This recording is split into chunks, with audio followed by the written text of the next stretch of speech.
Dr. Eric Kelly III and a host of phenomenal speakers from all around the globe for this 7-day virtual event that you don't want to miss. The mission of the Black Business Expo is to raise scholarship money from kids all the way from high school all the way from college. The Black Business Olympics is one of the largest Black business showcases in the world. It is an opportunity for businesses and companies to showcase their businesses globally. We are going to be giving away laptops up to $5,000 away to students. Again, I'm Olivia Appleberry, the founder of 2 Cents Finance and one of the speakers for the expo. I am so excited to see you there. For more info, go to www.blackbusinessexpousa.com or call 919-308-9090 and hope to see you there. I am Black Business. From the moment I wake until the time I sleep. Yes, I am Black Business. I am Black Business. Tell me, are you Black Business? I am Black Business. Do you support Black businesses? Listen, I support Black business because I am Black Business. Black Business Expo, one of the largest business showcases in the history of Black business in the world. The world!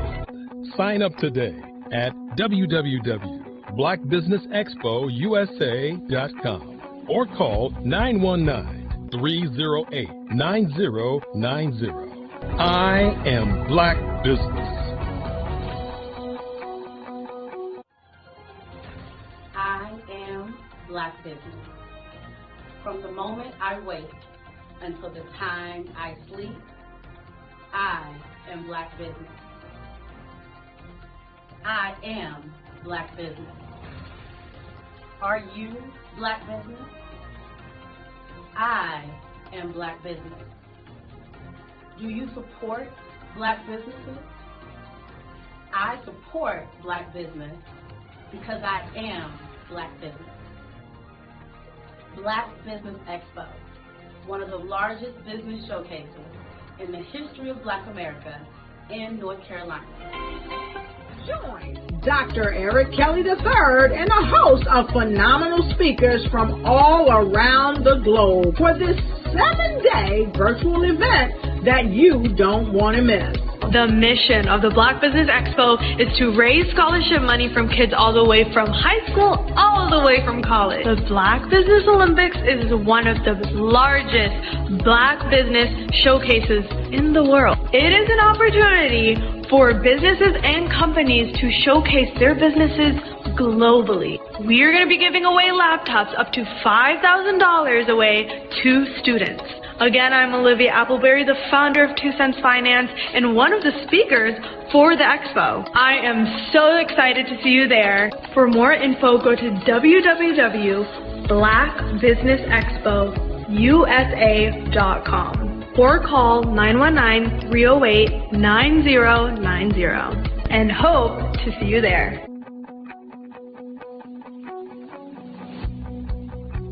I am Black Business. From the moment I wake until the time I sleep. Yes, I am Black Business. I am Black Business. Tell me, are you Black Business? Black Business Expo, one of the largest business showcases in the history of Black business in the world.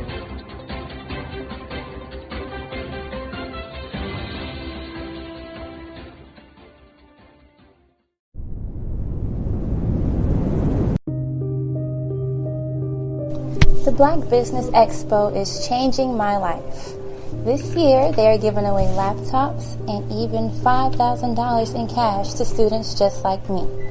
I'm Alexis, and I want to go to college to fulfill my dream of becoming an entrepreneur. Help the Black Business Expo going to www.blackbusinessexpousa.com and also becoming a vendor, a sponsor, or donating.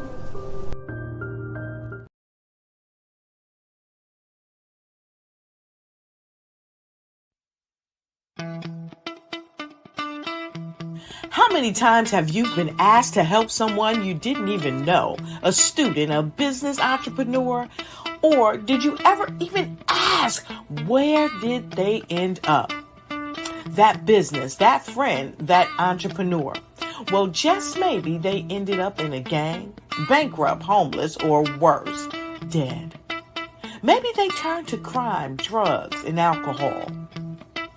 Did you ever wonder? Did you destroy their dream, or was your life always so easy? At the Black Business Olympics, we started a movement to help students complete. Give them hope and foster success. Help them to leave their dreams of providing laptops, computers, and up to $5,000 in scholarship funds. Today, we ask you to help a student, a business owner, or an entrepreneur to realize their dream by sponsoring them, supporting them, and buying from them. Consider this. With $1.6 trillion in our Black community, we only ask for a small donation for our students, our businesses, and our entrepreneurs. And you can change a life today. So I ask you, what are you going to do? Sit on the sideline and watch our students in high school be leaders, miss out on their dream from lack of resources? Or are you going to donate to the movement and change their future and yours as well? Give us a call today at 919-308-9090. Change their life by investing with action to the Black Business Olympic Fund. The Black Business Olympics, one of the largest business showcases of Black business in the history of the world.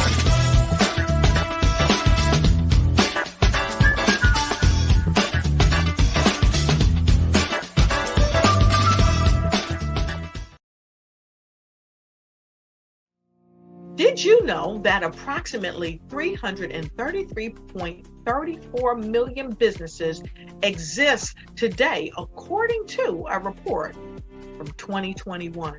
And you may be one of those businesses, or maybe you're not in the business market yet, but you're aspiring to be a business owner.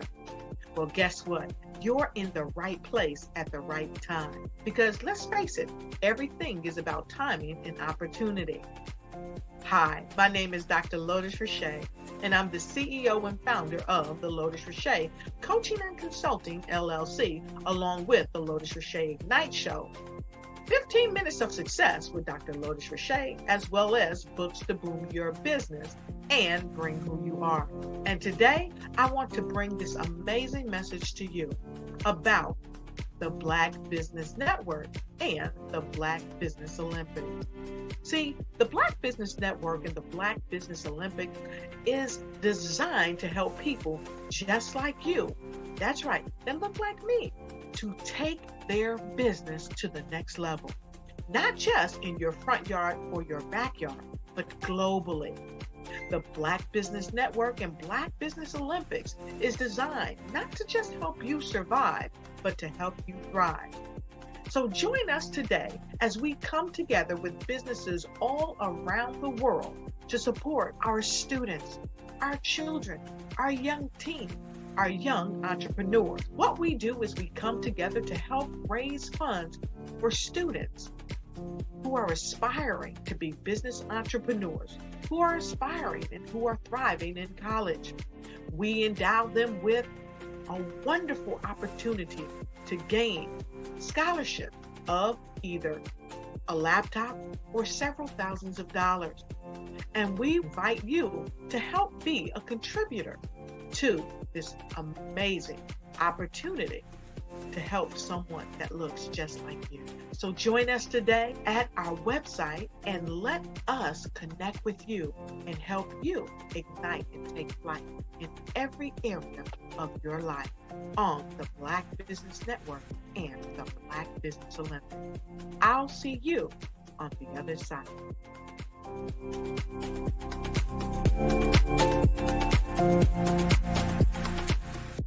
A was born in a little village on the island of Haiti. Many deadly diseases pounded me. It is as if they were on a mission to end my existence on this earth. I refused to give up. In 1983, I left Haiti and came to the United States of America. And I came with $5, 2 shirts. I didn't speak in English. I came to Atlanta. I got a job. I was a doorman. I was a doorman with a dream. What I used to come on stage. I'd rehearse this moment that I'm standing in front of you. That's the power of a dream. Maybe today is the day you begin acting as if you already have it. And then step out with full force. Take a risk. No condition is permanent. Don't let your situation distract you. You are chosen. You are called. You are born for a purpose in this life.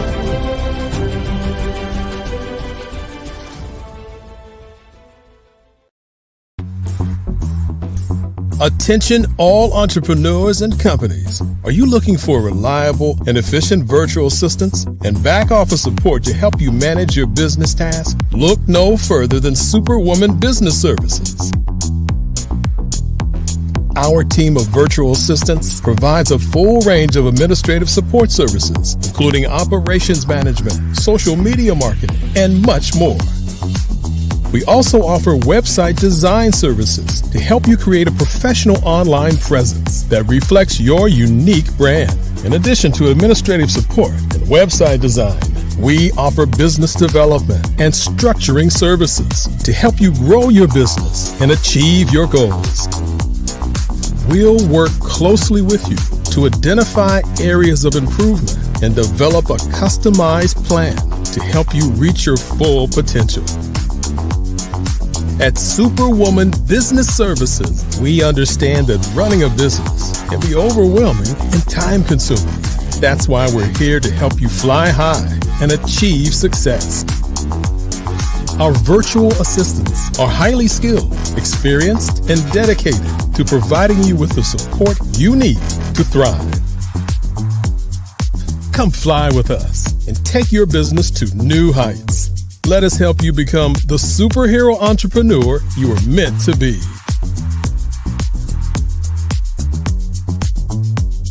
Contact Superwoman Business Services today to learn more about our back office support services. Come fly with us and take your business to new heights.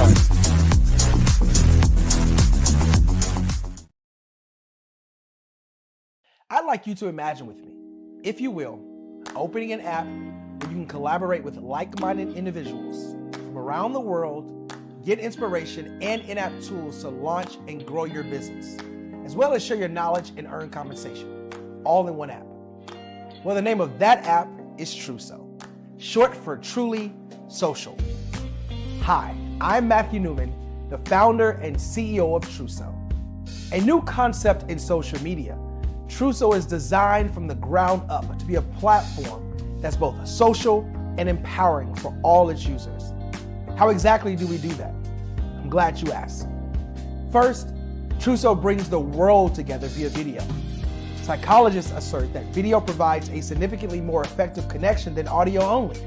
When you enter a community on Truso, you're face to face. Second, on Truso, you don't have to have 1 million followers to monetize. Our business model allows all hosts and moderators to monetize, no matter the size of your following, by 1, producing fee-based content, and 2, inviting others to join the platform as subscribers. Even more, Truso has an in-app resource library with over 100 free resources, forms, and documents to help you build your brand and grow your business. Third, Truso is inclusive. The deaf and hard of hearing communities make up 360 million people worldwide. Unlike audio-only apps, Truso embraces this community, providing a networking platform that allows them to participate via video and closed captioning. We even have a deaf and hard of hearing foundation in the works as well.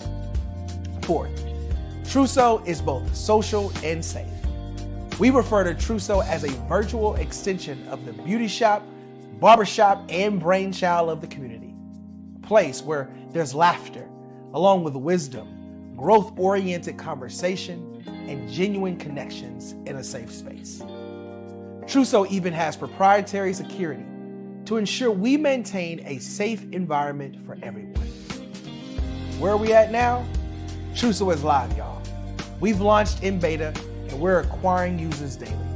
We have an incredible development and marketing team, plus amazing celebrity influencers at the table, helping us spread the word around the globe, beginning within the African diaspora and beyond by creating a safe space for growth, connection, and collaboration. We're truly excited about Trousseau. We've created something special for which there is a global market. And we invite you to embark on this journey with us as a shareholder. The future for Trousseau is truly bright. Join us and let's go there together.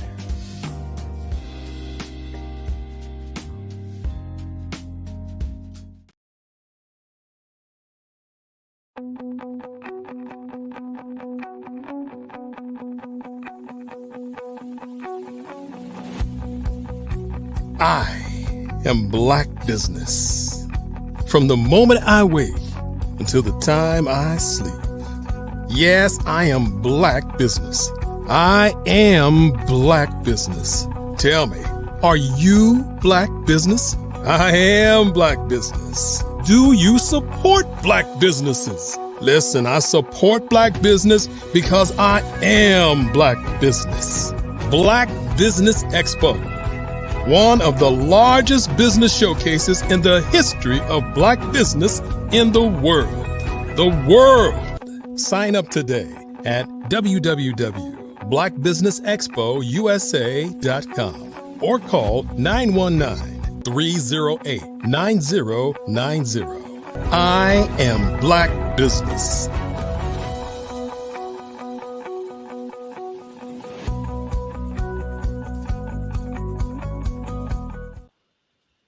Good day, business owners, entrepreneurs, thought leaders, and corporations. Welcome to the Black Business Network. My name is Grant McGaugh, CEO of 5-Star BDM and host of the award-winning Follow the Brand podcast and TV series.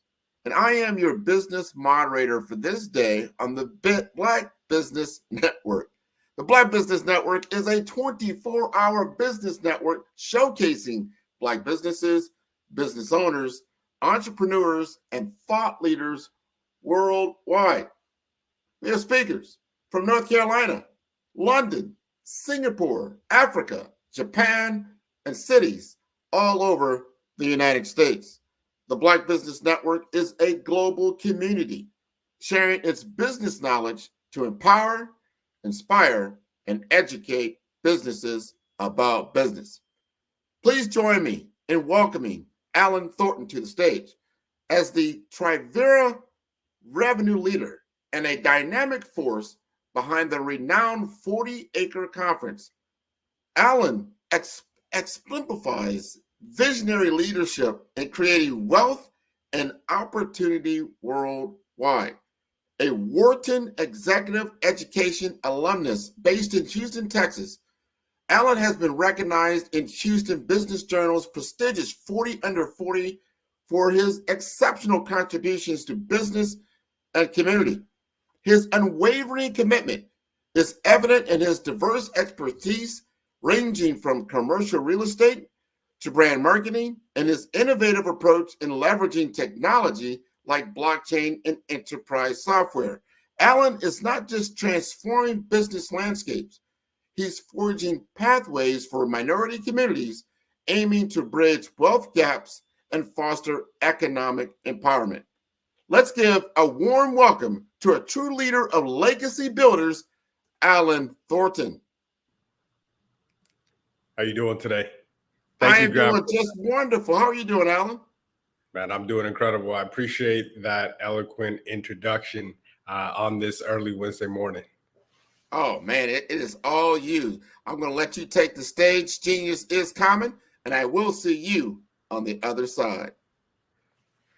How's everybody doing today? I'm glad we had an opportunity to spend some time together this morning. So what I want to go over is legacy, right? This is Financial Literacy Month, and a lot of times we are taught different things and different principles. So what I want to do is go over some principles that I've learned, because a lot of times we don't need to be taught, we just need to be reminded. And this last March, a couple weeks ago, I had the honor and pleasure of taking a drive with my 9-year-old daughter all the way from Houston, Texas. We took a road trip to Hollywood, California. So I want to go over 3 things that trip taught me, because there's nothing like a teacher being a teacher, because then they get taught. So I want to go over that and really tie things into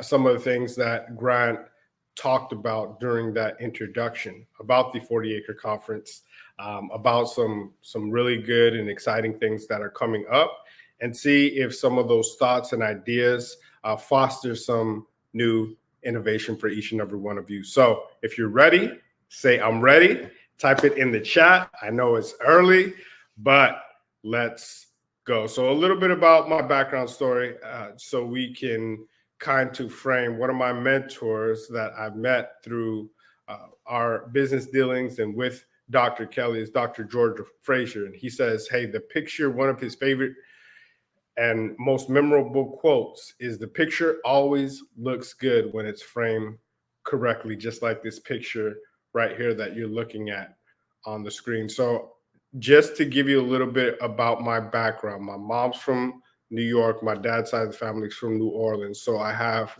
the best of both hustles. And when you look at that background and you hear my voice, you're like, where is he from?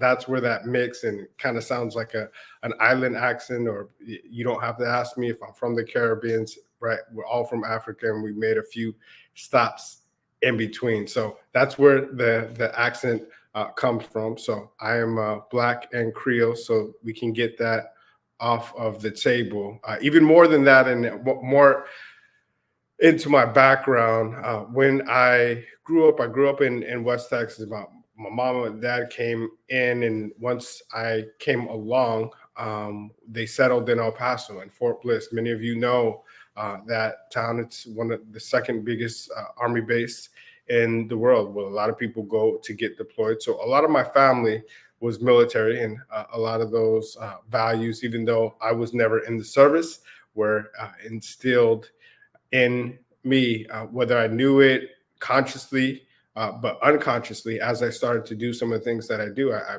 realized it came from my upbringing. Went to school in New Mexico State for a year, went to play ball there, and like a lot of times it did not work out the way that I wanted to, but that wasn't the end of the story. I went to and graduated from Texas at San Antonio, moved around a little bit, had an opportunity to live in the best city in the summer in the world, Chicago, but I quickly found out that in the winter was not where I wanted to be. So I moved back. I moved to Texas, settled in Houston, where I've been the last 14 years.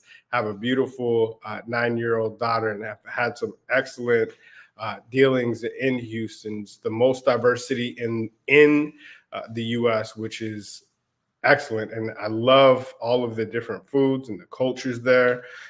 But let's segue to talk about this road trip. A few of the things that I learned is, hey, you want to make more money than you spend, right? Sounds like an easy principle to learn. But I remember as we were going down this road trip, and every single stop that we did, it was actually a 46-hour road trip. Took 13 hours and drove and stopped to see my family in Fort Bliss. And I remember every single gas station we would stop at. My daughter was asked, hey, can I get this? Can I get this? And about a month before that, I went to the market. So last year, I took a trip and it's going to be an annual trip to Africa. And when I went to Africa, I bought a bunch of different necklaces and goods and things from the market in Africa. And I gave this big chest to my daughter. And I said, look, this chest is now yours. And anytime daddy has a pop-up, you are going to have a pop-up. And I'm actually going to give you this product, but you are going to sell it and you're going to make money. So she is an absolute killer. You will not get by her without buying something. And if you don't want to buy something, she's going to ask you to be a part of the community and make a donation. Takes Cash App cards. It's phenomenal to see. But needless to say, all of that money that she earned, right? One is figure out a way to earn some money. The second is make more money than you spend. And these sounds like elementary principles, but somewhere in what we do, we start to get lost in, right, all of the fun, the material things, the things that maybe in a trap that other people may have that you want. So you go buy things that you don't need. And I started to learn this because in talking to my daughter at every single gas station, Daddy, can I have this? Can I have this? Can I do this? And I let her know, hey, some of that money that you made, bring it on the trip. I had a speaking engagement right before spring break, and she recorded it. And it was an incredible engagement. I was on with a couple of NFL players and a CEO of a company that's about to go public. So it was a phenomenal panel. She recorded it. And, for that effort, she made about $100, which is a really good gig. Now, she took some of that money and I said, Daddy, do I need to bring my own money? Before it was like, Daddy, why don't you pay for it? Now it's like, hey, I will help you produce your own money. So remember where that money came from. So when we go, I will continue to help you produce money. So the question is no longer, hey, Daddy, can you pay for this? It's, hey, Daddy, how much of my money should I bring? Which is an incredible paradigm shift when you get people in the realm of producing, which is a very fruitful concept. So all these different gas stations that we went to, she would say, can I have this? Can I have this? And it's very different when you are spending your own money, right? Things are different. So the second principle, one, make more money than you spend. Number two is understand things are very different when you're spending your own money. So I spent about 12 years in the corporate world, right? On and off in different stints, and still do some consulting and have clients that are Fortune 500 companies selling enterprise software. But things were very different, right? When I had an expense account and, we could buy whatever we want. We could go on, $300, $400, $500 lunches, right? Just because, take clients out.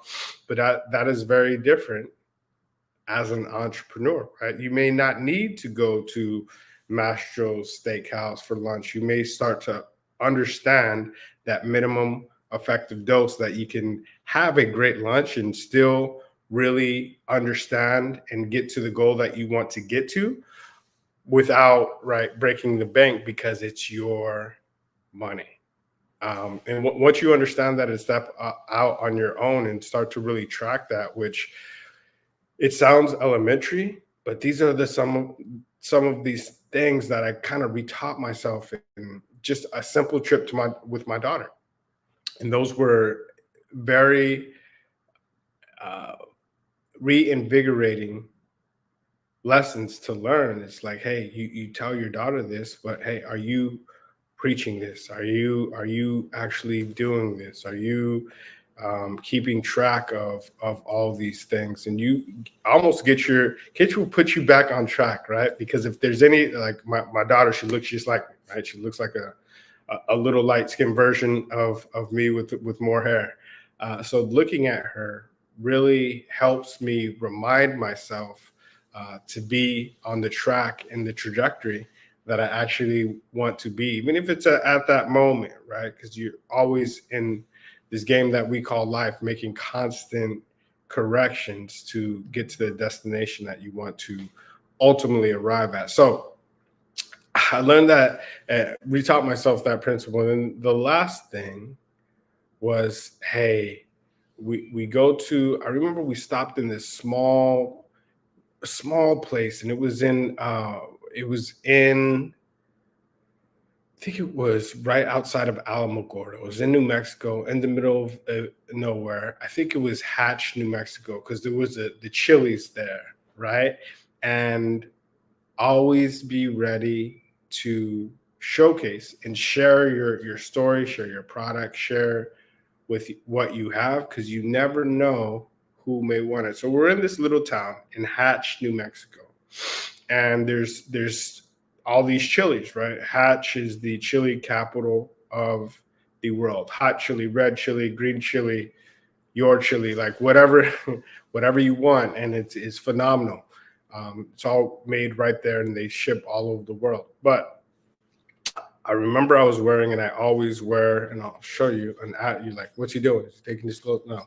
So I always have my Africa pendants, right? And she has a bunch as well, and they're straight from the motherland. But I was wearing one, she was wearing one, and one of the guys commented, oh man, that's a nice chain. And before I could even say anything else, she said, would you like one?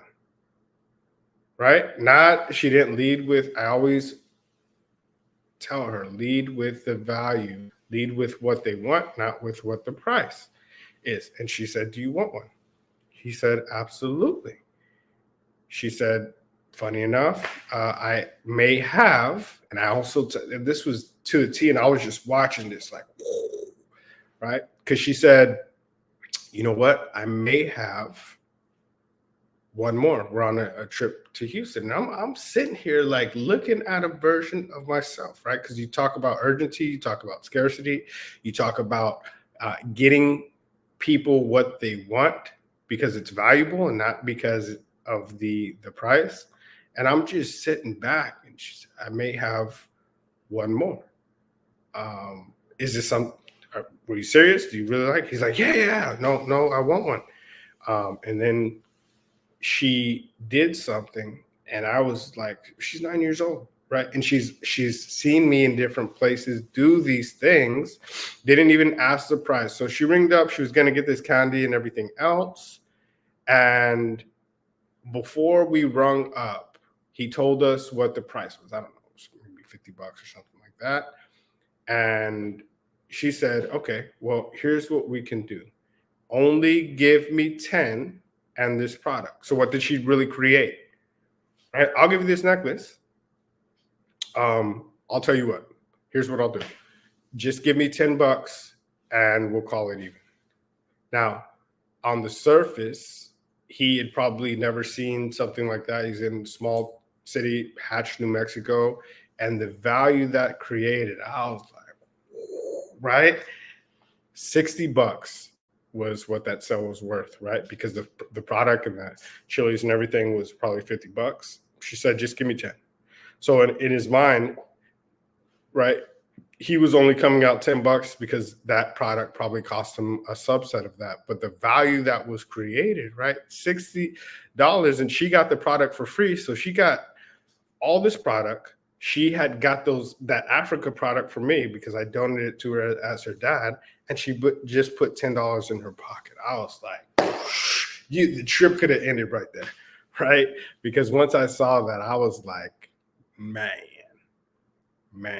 that I'd never, besides the fact that I remember when she first came out and watching her when she was born, and looking at her the first time, I've seen her win competition. I've seen her win medals, but that was one of the greatest moments of my life as a father, to see that transaction happen. It was just smooth as butter.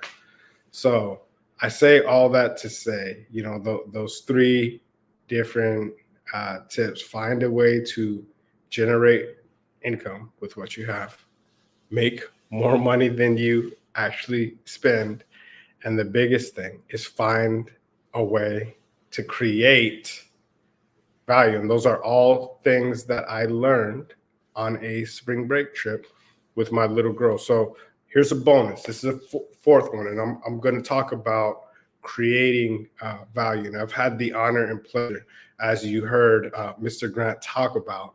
You heard him talk about the 40-acre conference, and this is something that was near and dear a few years ago when everything happened during COVID, and we were forced to sit down and watch things unfold in front of us. And George Floyd died, right? There was a lot going on, but everybody was watching because there was nothing else to do, right?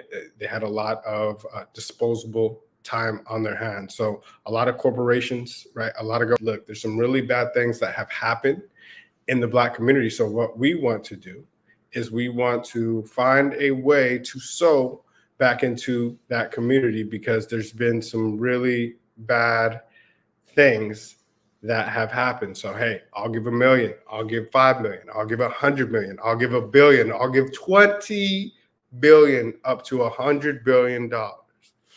And when we were sitting back and watching all of this unfold, I could not help but think, unfortunately, these great aspirations are never going to come to fruition, right? I've seen this episode before. Math is my best subject. History is what I enjoy the most. And it brought back flashbacks of, even though I was not there, I have read a lot on 40 Acres and a Mule. And 40 Acres and a Mule, for those of you that don't know, was a promise that was made to the Black community that was never kept back in 1865. Now, 2 years before that, the slaves were actually free in 1863, but it didn't get to Texas, close to where I live in Galveston, until 1865. That's why we celebrate Juneteenth. Now, during that time, once that happened, there was a period of time that the Union Army got together with a bunch of pastors and a great idea, and a bunch of landowners, and said, look, we are going to take and get a bunch of this land, and what we are going to do is give every single freedman and woman, right, 40 acres and a mule, which was a great deed for all of these people that had built up our country to that point. And some of the same language was happening at that time. Hey, I'll give $1 million, I'll give 20 million, I'll give it, right? Same back then, it was land. I'll give an acre, I'll give all of this land. And ultimately, when the new president came in, when Andrew Johnson came in, pretty much reversed that. And hearing some of the same language within a few years, right? Oh, well, have you given the land out? Well, you know, it's a 1-year commitment. Well, it's a 3-year commitment. What? It's a 10-year commitment. And it ultimately got swept under the rug, never to be seen again. And it's one of those things that gets swept under the rug, but actually was something that was promised. And I said, you know, this is going to happen again. If people aren't held accountable and showcased for actually making these promises and being able to showcase and track these things. And what I saw is, look, I'm just a guy, right? And nobody else is stepping up to make this happen. So I don't know how we're going to do it, but we're going to put together some government officials, some celebrities, some influencers, some people of influence, and call it the 40 Acre Conference. Bring them all in one place and showcase all the great things that they are doing for 2, maybe 3 reasons, right? One is to help that next generation be what they see so they can create legacy, and we can have these things recreated, the good thoughts, behaviors, the things that create and produce great things in our nation. We want to pour gasoline on that, because a lot of times, like where I grew up, there was not a lot of opportunity, and you can go left or right real quick. And if there is no vision, right? People ultimately perish. That's why we have the largest school to prison pipeline in our community. Most of the people that are in jail are African American, right? Because of their environment. But if they're shown something at a young age that they can rise above their current circumstance, we can really decrease that gap very quickly, expeditiously. So one of the things I want to do is be able to connect with people, because I didn't have a following. I still don't have a huge following, but I know how to connect with people. And at first it sounded crazy. People said, and all of this is the bonus of creating value. I'm going to cut off here in a minute, but just showing you how value can be created out of an idea, and people will sow into that idea. We had a bunch of different people. And I remember going to the Centennial of Black Wall Street about 3 years ago in 2021, around the same time. And during that time, I met 4 guys. I met Big Mike coming in. I met Rashad Troy and a gentleman named Hill Harper. And they were in a small place in Tulsa, Oklahoma, talking about financial literacy, just like we are right now, on the Centennial of Black Wall Street. So this was May 30th to June 2nd, 2021. And during that time, these gentlemen were talking about creating a conference called InvestFest, right? And this was before InvestFest, before their found. Most of you know those gentlemen as Earn Your Leisure. Now, as they came through, now they have the largest conference in the world. Over 25,000 people flood into Atlanta every single year. And I saw that happen. 90 days later, they started their conference, right? And they executed. 90 days later, we started our conference. 6 months after that, we started the Juneteenth Hall of Fame. And we give out awards to top entrepreneurs. We're very excited because we have one of the most iconic awards. We launched it in Miami at Art Basel last year. And what we were told is, hey, this is the most iconic award since the BET Award, right? Not says I, says the people in that industry. And it's a silhouette of Martin Luther King, has over 400 years of history embedded in the award, and changing the narrative from just sports and entertainment really to entrepreneurship. And it's in the shape of a record. So it's a very, very, very iconic award. And then it has augmented reality embedded into it. So you can actually, wherever you are in the world, take a picture of it and you can see the whole wall. And we're taking it to another level this next time. So we're in that same, and I'm tying this all to a bow before I get pulled off by Dr. Kelly. But in my trip to Hollywood, and tying this back to the spring break trip, my daughter wants to be an actress.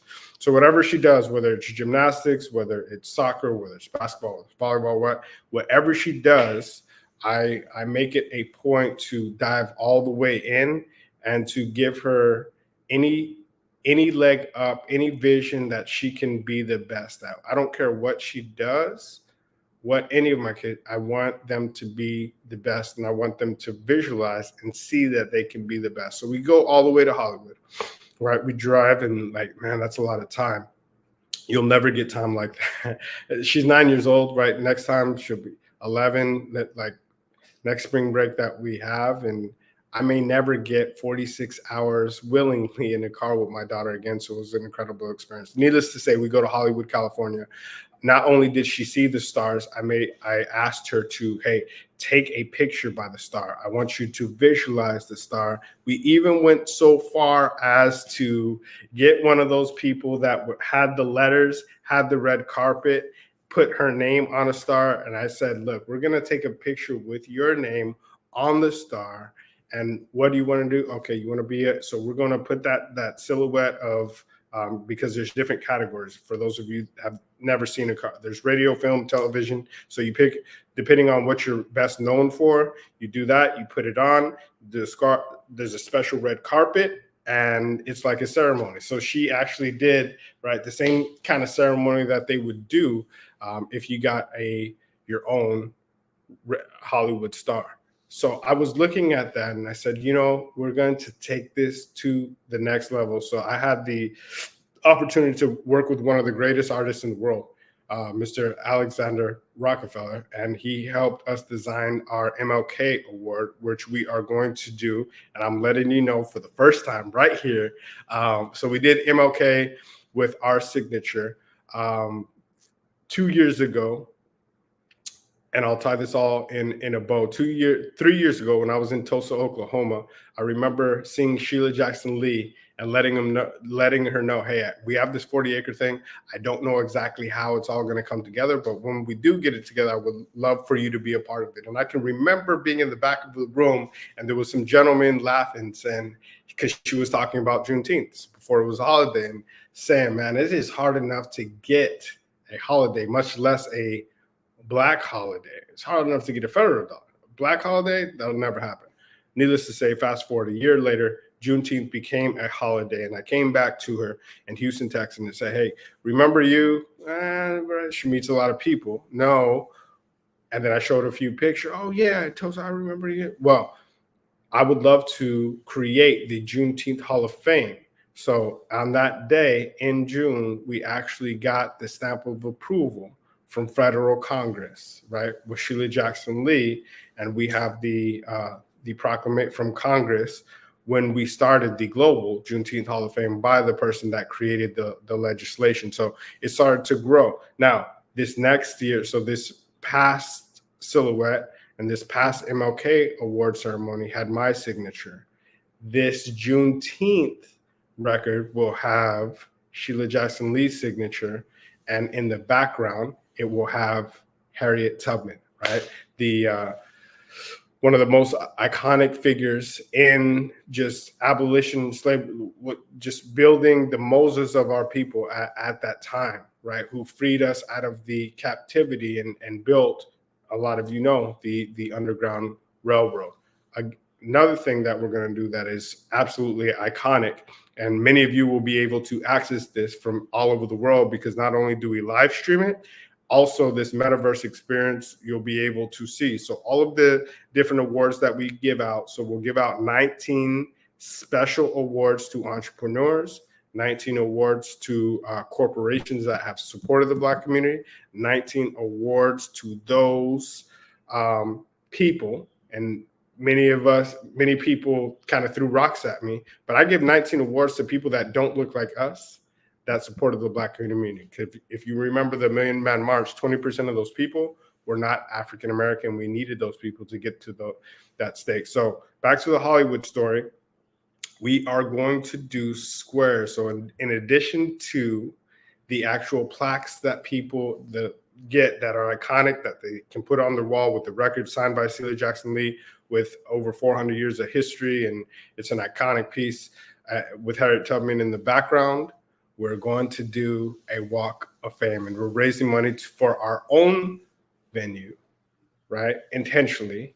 And at this venue, even before the venue is built in the metaverse, we are putting down the Juneteenth Hall of Fame. So similar to Hollywood, in that same room, in this metaverse room, you'll be able to see not only the star, whether it's real estate, whether you're in tech, whether you're a serial entrepreneur, whether you've been in media and marketing, you will have, just like entertainment, film, radio, they do in Hollywood, this is the Juneteenth Hall of Fame. Those entrepreneurs will have those iconic symbols that will sit there forever. And the incredible thing is there's we're going to have our venue, which we're ultimately going to have the larger 40-acre conference at.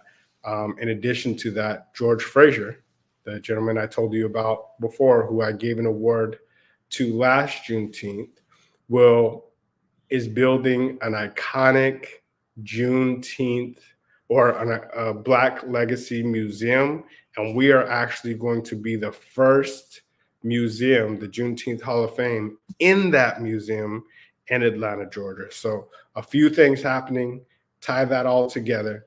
I know I've enjoyed our time together. I've told you a little bit about my spring break trip with my daughter. during Financial Literacy Month talked about finding something that you can sell to generate money, making more money than you spend, finding a way to create value, and then the biggest thing, creating value for our people. So, Grant, I thank you for having me today.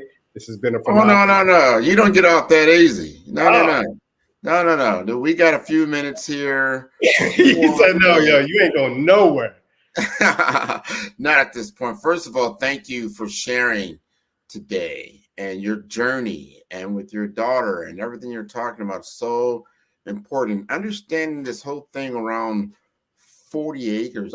Some of our audience do not understand or don't know what that means. 40 acres, 40 acres and a mule that was done. This is back in the Civil War time. Can you give us a little context around some history so they understand exactly what that's about and how you're tying that back into your history?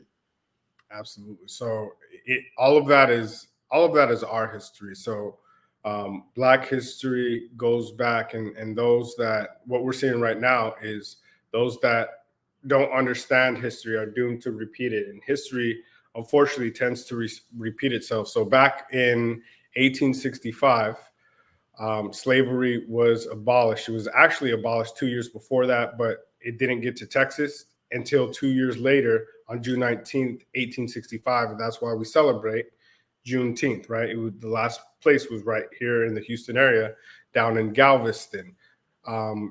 And after that, shortly after that, they said, look, just like you hear right now in the pandemic, hey, so bad things happen to the Black community. So we want to make it right. So we want to give 40 acres and a mule.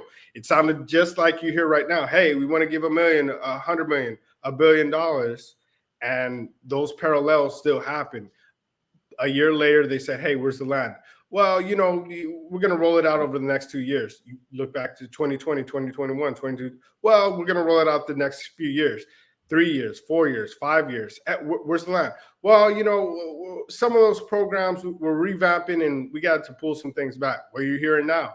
Hey, well, some of those diversity and inclusion, that's we're going to do away with some of those positions. And so those parallels, and ultimately 40 acres and a mule got swept in the rug. Ultimately, that $300 billion that you heard about in the pandemic of all the great things that were going to happen in the Black community is going to disappear if we don't do something about it. And I'm not saying that we have to start a riot of our nation, because that's not how the pen is mightier than the sword, right? So you got to get to the right people from a political standpoint, from an influence standpoint, and say, look, here's what you committed to. Just let's talk about this and let's figure out a plan to roll that forward. And the biggest way to do that is through awards. People like to hear their name called. So we get all these corporations in a room and give them an award and say, hey, thank you for all the great things that you've done to the Black community. And what happens is that next big corporation says, man, we committed to, let's roll out some of those things that we were going to do. Not to shame them. Let's really recognize those that are doing things, and we'll see some progress on those overall things. A lot of it's going to disappear, though, unfortunately, but we're going to get what we can. It's so important to keep telling the story. People sometimes they listen to these things. Oh, they want a handout. This is a handout. This is not a handout. This is payment for activity and intentional behavior by a group of individuals against another group of individuals that was never compensated. And if you look at other groups, like the Japanese during World War II and some other groups, they were compensated for what the government did and said, hey, you know what? We were wrong. Here's some money for what we did. Try to make this right. This was never done for the Black community for hundreds of years. And the narrative have always been like, this is a handout. No, it's not. No way in shape or form is any kind of handout. This was institutionalized racism that limited Black families from being able to be their best selves in this society, in this community. And then because it was limited, self-limited, by law. This is not someone's opinion. No one's just running around here calling you names. This was the law, and this created the impoverished situation that we're in, and we're just looking for our just due because we're trying to overcome these kinds of institutions that happened in the past and now in the present, and we're trying to get our just due. Would you agree with that? 100%. Yeah, 100%. A lot of people think now I am more of the opinion of I'm going to get the perimeter, get what we can have, and it's icing on the cake if that legislation gets passed and we get because I'm not waiting for it, because there was a lot of people waiting around for their 40 acres and it didn't happen. What I'm going to do is find those people that really want to and not worry about those people that don't, and then everything else is icing on the top. I agree with that. Thank you for all that you're doing, Alan. Give us how to contact you so we can get more information about your organization. Absolutely. So you can reach us online at 40acreconference.org, 40acre Conference on all social media platforms, and that is 40ACRE Conference, CONFERNCE.org is the website, at 40acre Conference on Instagram, on all social media, our YouTube channel as well, where we are going to start and see this. And I would love to see each and every one of you there. Those of you, and Dr. Kelly will have a special live stream ticket that want to watch it. You'll get in there, it's $1,000 ticket, but you'll get a special $19 ticket live stream if you want to watch from afar. So wonderful, wonderful, Alan. Thank you for being on the Black Business Network. Genius is coming, and I will see you on the other side. Thank you. Wonderful conversation. The Black Business Expo's mission is to raise funds for high school seniors going to college or K through 12 entrepreneurs. This expo is a fundraiser for students. You may go to blackbusinessexpousa.com to donate to the scholarship fund, or use the Cash App that is on the screen below. That's $BBXUSA. Our goal is to give laptops and up to $5,000 to 10 students. Students, you can register online at blackbusinessexpousa.com. Every dollar counts. So we want you to remind you to donate to the scholarship fund. And we want to thank our Black Business Expo USA sponsors for April 2024. NC100, Moody Capital Partners, Suede Soul, 5-Star BDM, Lotus for Shade Coaching and Training, Carolina, Virginia's Minority Supplier Development Council, Step Management, Hello LLC, BHS and Associates, Margie McLean Foundation Incorporated, Genius is Coming, Earth Essentials, Milani Shani Global, Creative Force Studios, Executive Women's Success Institute, The Quality Coaching Company, Superwoman Business Services, Lee Entertainment, Artistic App Design, Black Business Expo USA. Genius is coming, and I will see you on the other side. The Black Business Expo's mission is to raise funds for high school seniors going to college or K through 12 entrepreneurs. This expo is a fundraiser for students. Please, you may go to www.blackbusinessexpousa.com to donate to the scholarship fund, or use the Cash App at $BBXUSA.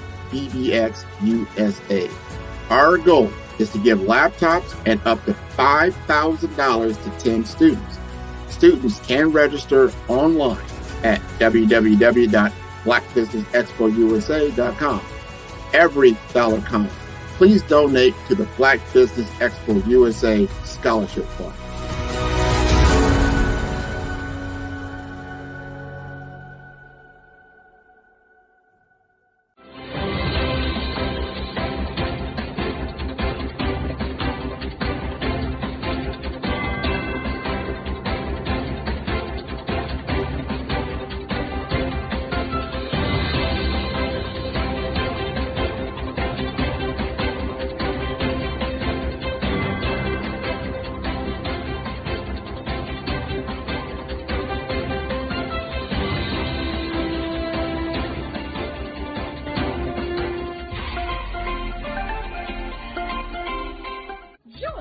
Dr. Eric Kelly III and a host of phenomenal speakers from all around the globe for this 7-day virtual event that you don't want to miss. The mission of the Black Business Expo is to raise scholarship money from kids all the way from high school, all the way from college. The Black Business Olympics is one of the largest Black business showcases in the world. It is an opportunity for businesses and companies to showcase their businesses globally. We are going to be giving away laptops up to $5,000 away to students. Again, I'm Olivia Appleberry, the founder of 2 Cents Finance and one of the speakers for the expo. I am so excited to see you there. For more info, go to www.blackbusinessexpousa.com or call 919-308-9090 and hope to see you there. I am Black Business. From the moment I wake until the time I sleep. Yes, I am Black Business. I am Black Business. Tell me, are you Black Business? I am Black Business. Do you support Black businesses? Listen, I support Black business because I am Black Business. Black Business Expo, one of the largest business showcases in the history of Black business in the world. The world! Sign up today at www.blackbusinessexpousa.com or call 919-308-9090. I am Black Business. I am Black Business. From the moment I wake until the time I sleep, I am Black Business. I am Black Business. Are you Black Business? I am Black Business. Do you support Black businesses? I support Black business because I am Black Business. Black Business Expo, one of the largest business showcases in the history of Black America in North Carolina. Join Dr. Eric Kelly III and a host of phenomenal speakers from all around the globe for this 7-day virtual event that you don't want to miss. The mission of the Black Business Expo is to raise scholarship money from kids all the way from high school, all the way from college. The Black Business Olympics is one of the largest Black business showcases in the world. It is an opportunity for businesses and companies to showcase their businesses globally. We are going to be giving away laptops up to $5,000 away to students.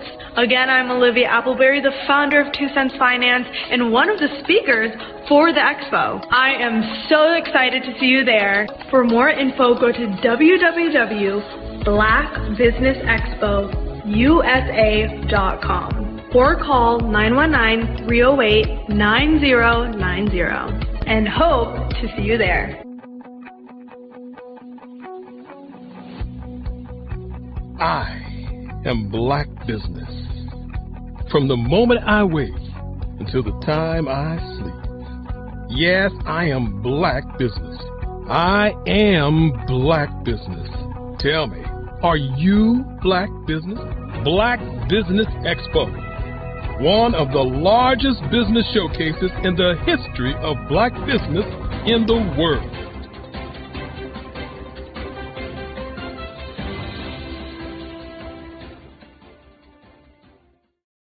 Follow the Brand TV broadcast host, Grant McGaw, as he visits with top executives and entrepreneurs to find out their secrets of success with their personal brand. Follow the Brand TV broadcast host as he focuses on brand development to build better relationships, bring value to your business, relationships, and career. You will enjoy listening to each episode that is tailored to speak to you directly. If you're looking for this type of clarity in terms of building your brand, you have tuned into the right station. Each episode will help you to shape a conversation in the 5-star BDM network of 20,000 professionals and become a springboard for your corporate engagement and business opportunities. Each guest will frame their story in the areas of personal branding, business development, career development, financial empowerment, and technology innovation. Grant McGaw explains why he is the CEO and owner of his own professional career. Grant is an accomplished business leader and entrepreneur who wants to give back to individuals to grow their personal brand strategy. Tune in as he weaves his story about new possibilities, while to you exceed expectations. If you love storytelling, this show will make for fun. Phenomenal Tanya T. Wise, who is here from the great state of Maryland. Tanya, welcome and thank you for being with us today. Can you indulge our audience a little bit and tell them just a little bit more about who you are and what it is that you do? Well, I love being able to talk to people and have a magnetic attitude, being able to just show them. So I always like to say, level up is Coach at Tanya T. Wise here. So can you tell our audience, just give them a teaser about what your presentation will be about? So my philosophy is that we should all be living our dream life. So tomorrow I'm going to talk about how you start living your dream life. What are some of the things that you thought about in your childhood that you just kind of let go and dormant? Wow. And I want to reignite that and just give you some pointers and some tips, some tools, some strategies to be able to start living your best life now. And guess what, Rhonda? And leave an inheritance for your legacy. Oh my goodness. Okay, I know that's resonating with a lot of people. I've heard that you have a dynamic coaching program. Can you tell us a little bit more about that? Absolutely.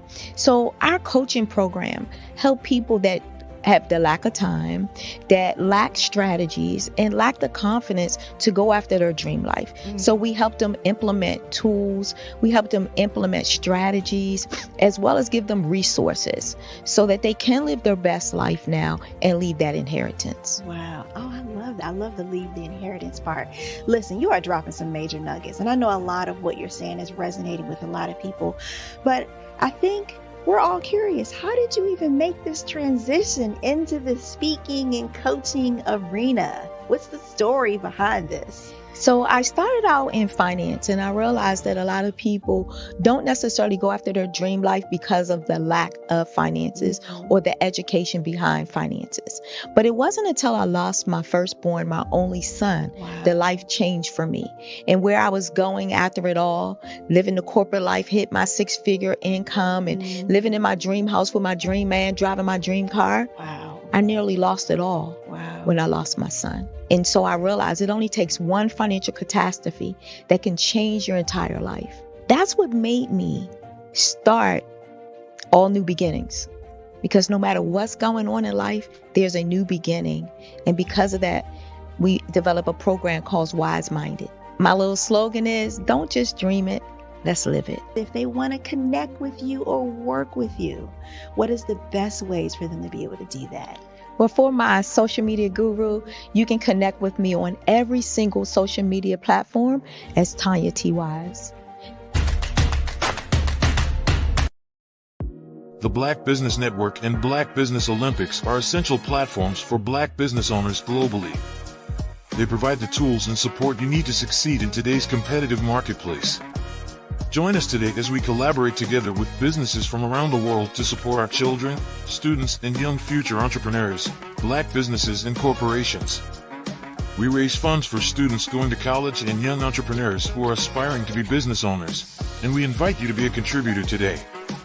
Visit the website www.blackbusinessexpousa.com to connect with and learn more about how the Black Business Network and Black Business Olympics can help you not only share your amazing business story to businesses, but also serve future generations. Hello, my name is David Jones, CEO and co-founder of the Hello LLC, where we help businesses build a culture, brand and experience, and leverage technology to pivot into Web3.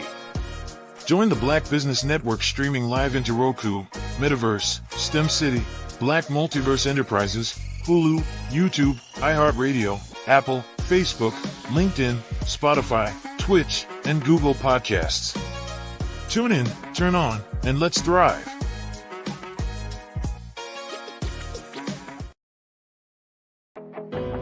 I am Black Business. From the moment I wake until the time I sleep, I am Black Business. I am Black Business. Are you Black Business? I am Black Business. Do you support Black businesses? I support Black Business because I am Black Business. Black Business Expo, one of the largest business showcases in the history of Black business in the world. Sign up today at www.blackbusinessexpousa.com or call 919-308-9090. I am Black Business. 5-Star BDM, Brand Development Masters, is a professional consulting and advisory group keenly focused on business development services for the small to mid-sized business and entrepreneurs. Although every business is unique, they often share business development challenges that can be addressed through smart branding. Services include process improvement and operations, digital strategy and transformation, business intelligence, digital marketing, and personal branding. Our business and personal branding company has helped a number of professionals and organizations to optimize and grow. This results in more business, more opportunities, better reach, positive outcomes. Visit www.5starbdm.com today to learn more. I am a child of the Most High God. He has gifted me in ways that I could not even imagine and didn't know.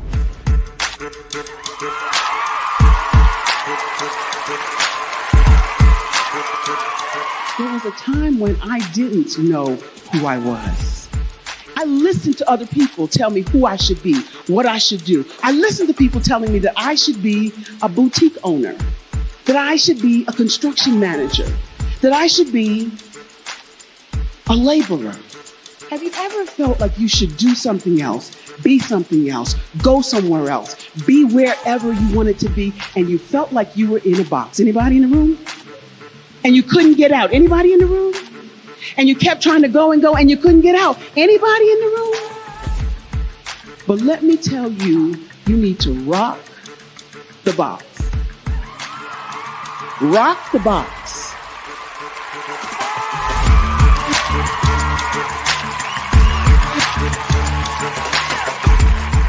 I am engaging, inspiring, and empowering.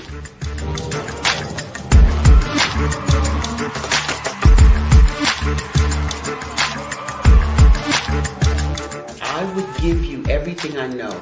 Just by touching you, if I could, by osmosis, give you every single thing I've learned, I've gone through, I know I would.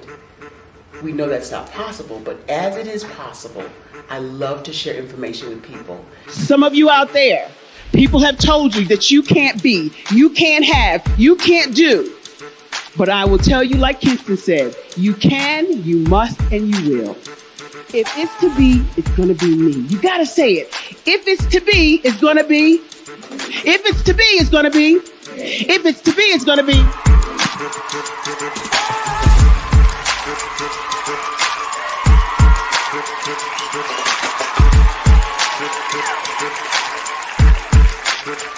Barbara is because she believed what her mama said about her and not what other people told her.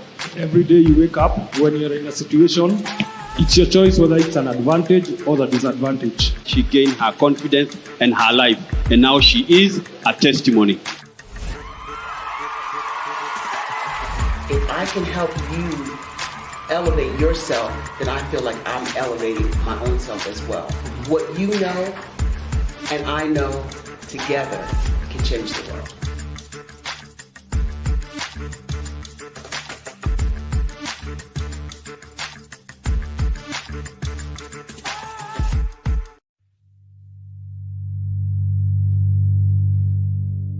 So what we have to do is when we get in the spot, we need to create some spots for us.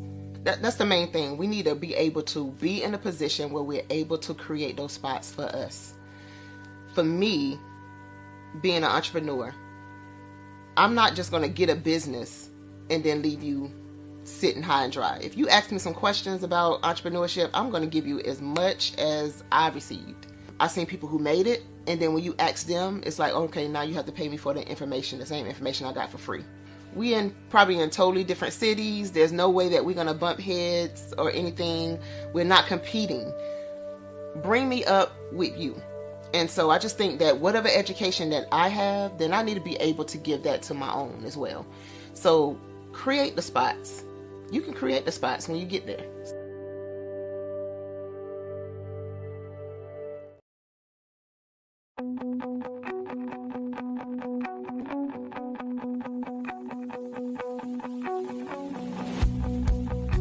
I am Black Business.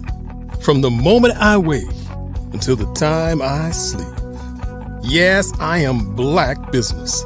I am Black Business. Tell me, are you Black Business? I am Black Business. Do you support Black businesses? Listen, I support Black business because I am Black Business. Black Business Expo, one of the largest business showcases in the history of Black business in the world. The world! Sign up today at www.blackbusinessexpousa.com or call 919-308-9090. I am Black Business.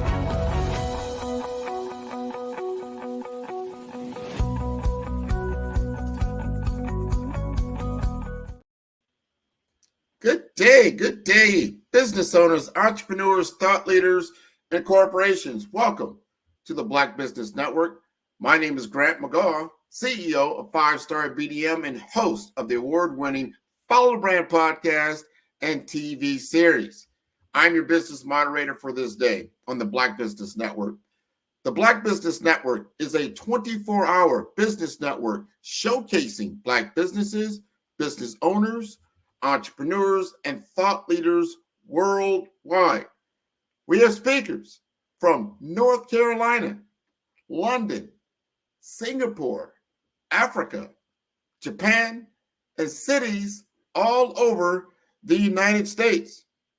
The Black Business Network is a global community sharing its business knowledge to empower, inspire, and educate businesses about business.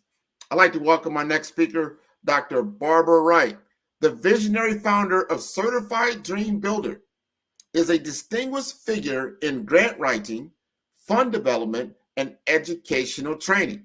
With over 20 years of expertise, she has become an instrumental force in securing substantial funding for a variety of entities, amassing over $150 million in grants.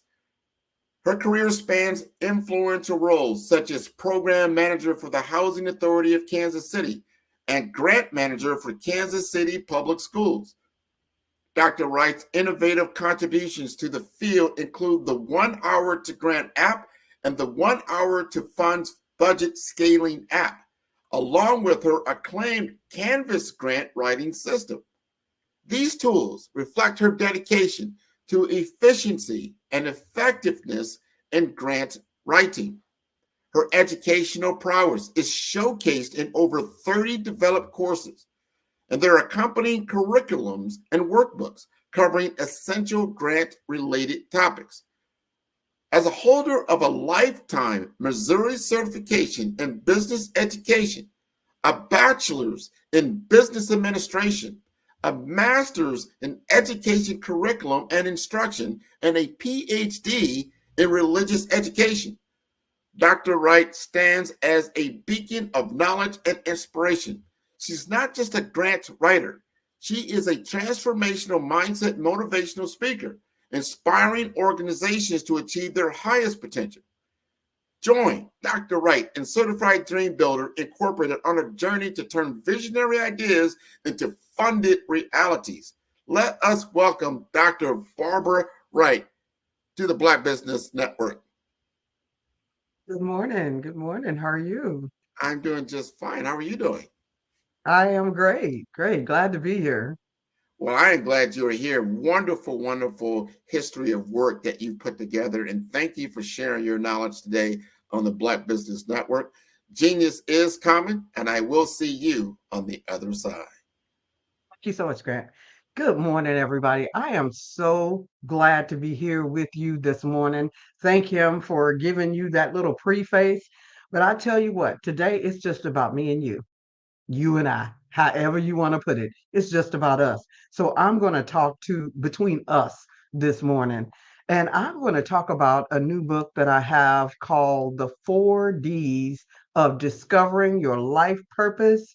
And those 4Ds include discovering, designing, defining, and deploying your purpose and aspirations. That in grant writing is definitely included in that. Building your business is included in that. Building your nonprofit is also included in that.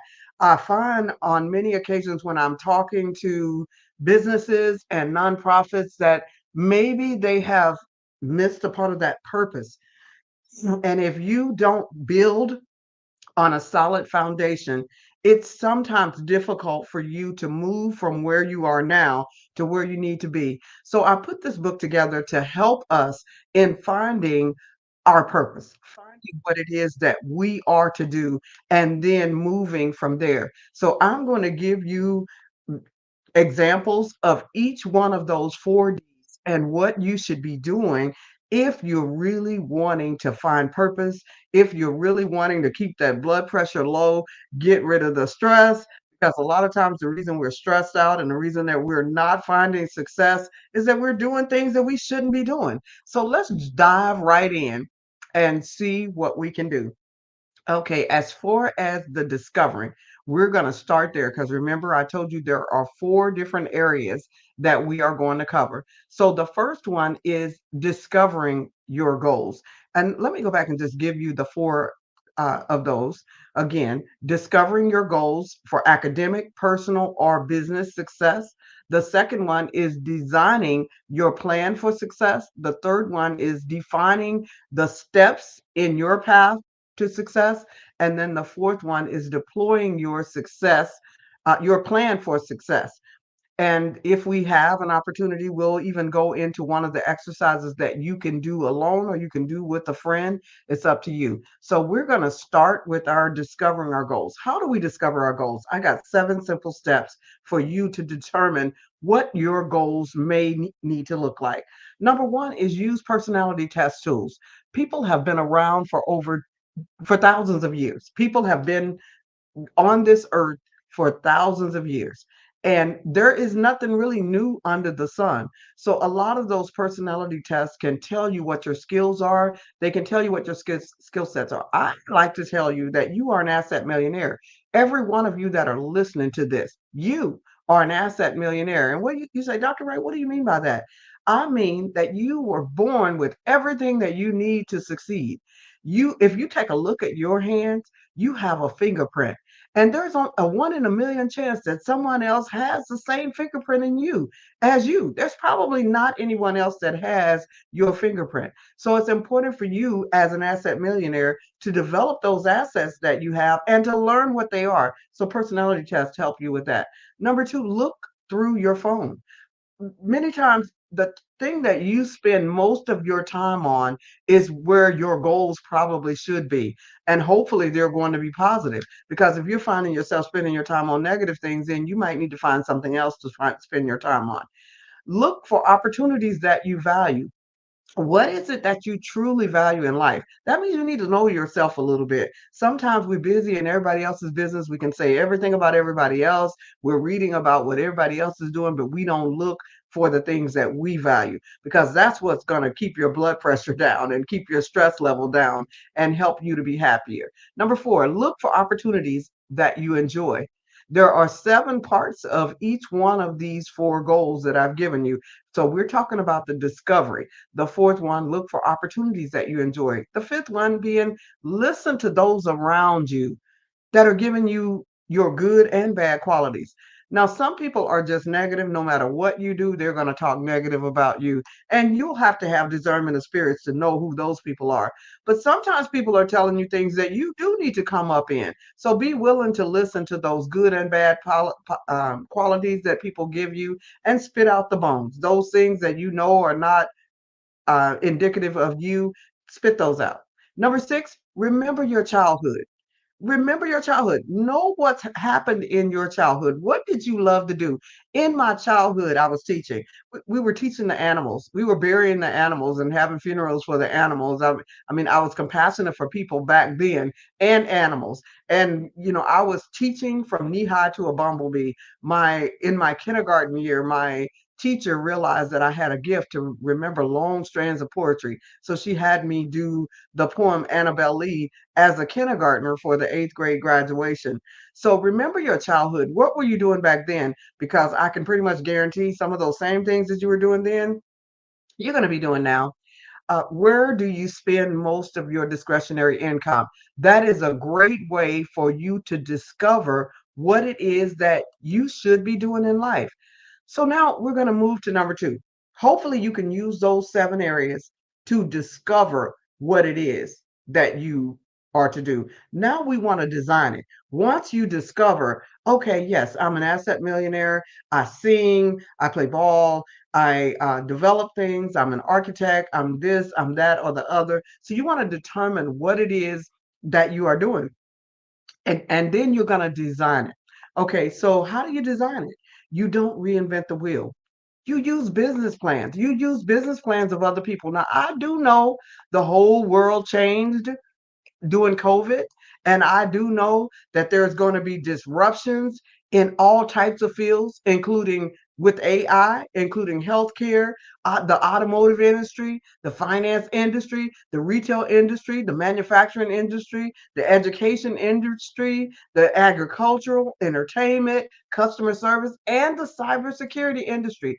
All of those industries are changing with the advent of AI.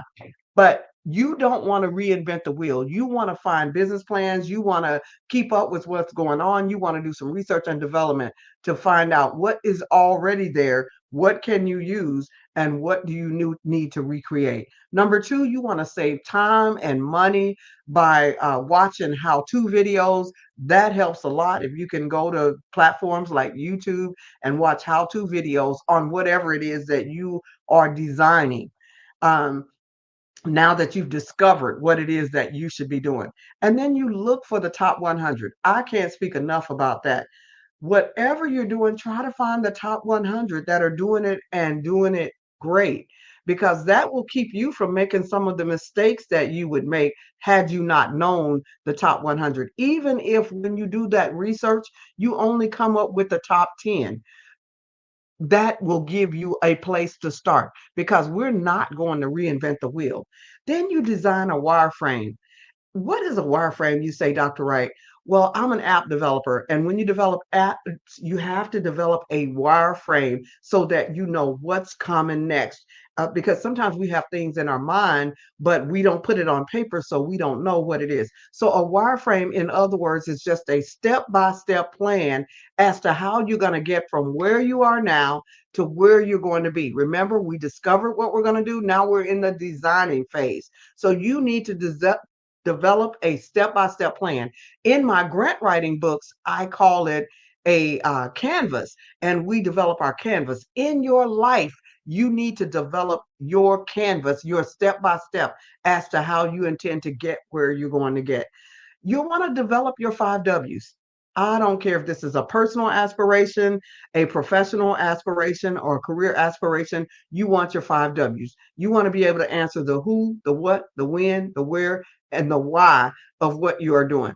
Everything has a cost, and that cost is in the what. So who, what, when, where, why. Those 5 W's, you want to answer those about whatever goals you're doing or whatever you're trying to develop or design. You want to answer those 5 W's. Then you want to discover the abundance gap. There is an abundance gap. What I mean by that is there's enough room for you and other businesses. So you don't have to kill other businesses for your business to flourish. What you want to do is you want to support other businesses, and then that will allow your business to grow. Just work with the abundance gap in mind, knowing that you don't have to kill anybody else. You want to build, you want to find the gap and fill the gap, because there's probably some things going on over here on the left. There's probably some things going on the right. How do you become the answer to their problem? That's another way to say that, filling that abundance gap. How do you become the answer to other people's problems? Why do you think George Washington Carver was able to be successful way back in the day when it was very hard for African Americans and Black people to be successful? It's because he became the answer to people's problems. You can do that today.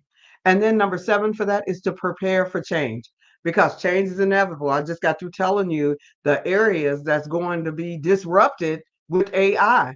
And I might have even mentioned your area.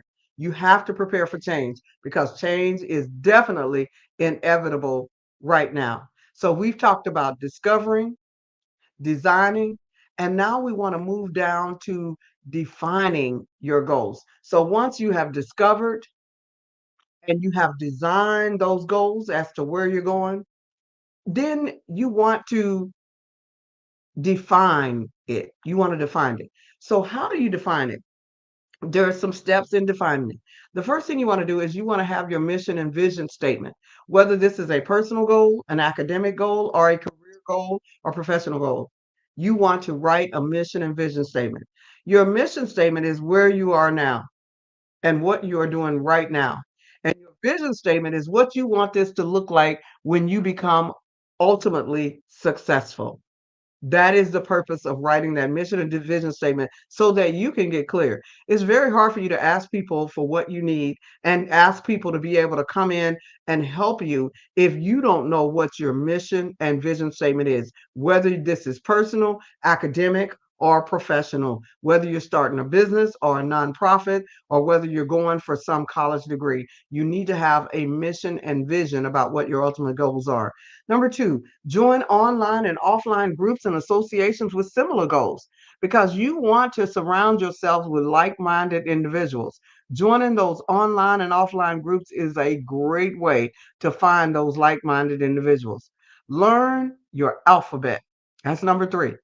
What is the vocabulary associated with whatever you're doing, whether you're doing personal, academic, business and professional, nonprofit? Learn the alphabet, learn your vocabulary of whatever it is you're doing, because if you learn that vocabulary, it will help you to be able to talk with collaboratives and partners. They will enjoy talking to you because you know what you're talking about, or they feel like you know what you're talking about, you know what you're doing.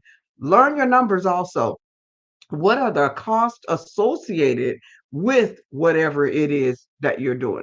What are the um, costs associated with your business? What are the costs associated with your nonprofit? What are those costs associated? There are always costs. If you decide to go back to school, there's a cost for that.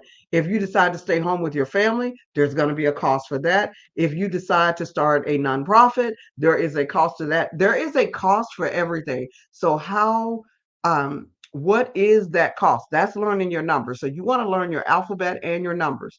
You want to use best practices with tools and tips and techniques for your goals. What are the best practices that are already out there? That was the purpose of looking at business plans and seeing what everybody else is doing. Again, we're not reinventing the wheels. You want to use strengths and weaknesses to build partnerships. So if you have weaknesses, you remember earlier I told you in the designing phase, you want to take, in the discovery phase, you want to take personality tests. Well, once you take those tests and you learn what your strengths and weaknesses are, you want to use those strengths, but you also want to support your weaknesses by finding people to work with you that are strengthening in that area. Even listening to Warren Buffett will talk he's spoken very highly of the person that he played bridge with. They didn't have a business, they were not nearly in his category, but he learned from them. He said, all of my investments mainly came from my bridge game, talking and listening to them and listening to what they were saying. And now I believe the person that taught him to play bridge is a multimillionaire herself, because she's teaching other multimillionaires and billionaires how to play bridge. So it's important for you to not only listen to those people that you think, oh, well, they've made it, they've arrived. Sometimes it's good for you to listen to a child, listen to the voice of a child. Some of the biggest amount of money that I made, I just happened to be on the plane with a kid, and he said something on the plane. And when I got to where I was going, I ran out of merchandise. I was going to an expo, ran out of merchandise, thought back on what that child had said when I was on the plane, ran and made a flyer with those things on it and some things that had come to me as I was listening to him, and was able to sell that for the rest of the expo. So, make sure that you're listening and don't always feel like you know everything. You have strengths, but you also have weaknesses, and sometimes you can build partnerships to make up those weaknesses. Number 7, weigh the advice from people who haven't been where you're going. Sometimes people who haven't been where you're going can give you some decent advice. That's in defining your goals. And now we're going to move to the last part of this, which is deploying your goals. Sometimes we wonder, why am I not successful at business? Why was I not a successful student? Why have I not been able to just move the way I want to move? Why am I'm not successful in my ministry? Whatever it is that you're doing, you're wondering, why can't I move any further? They say that a church that gets to 250, if they don't do certain things, they're going to stay there. They will not grow past that. You're wondering, why do I get to a certain point and then it just falls apart? I can go this far and it seems to fall apart. Well, it's because sometimes we deployed before we discovered, designed, and defined. So now we're finally up to the deployment. How do you deploy those assets? Since you are an asset millionaire, as I said in the beginning, how do you deploy those assets to where you can turn your assets into cash flow? Well, number 1, you want to develop a 10-second elevator speech about your 5 W's. Remember the 5 W's that we talked about earlier.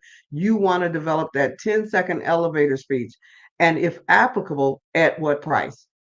So design that speech, because you're going to have to convince other people to work with you. You can't do anything alone. You have to have those that are going to work with you. Number 2, you want to, if you are the beautician, do your own hair. In other words, if you are the doctor, take care of your own health. Your customers don't want you coughing all over them. When I go to the beautician, I want to know that her hair is done or his hair is done. So practice what you preach, in other words. Number 3, take advantage of free social media. I just, every Monday and Thursday, I do a free session on Clubhouse, because I know I can't serve everybody. Everybody is not my customer. I can't mentor everybody. So therefore, I give my service away on Clubhouse every Monday and Thursday.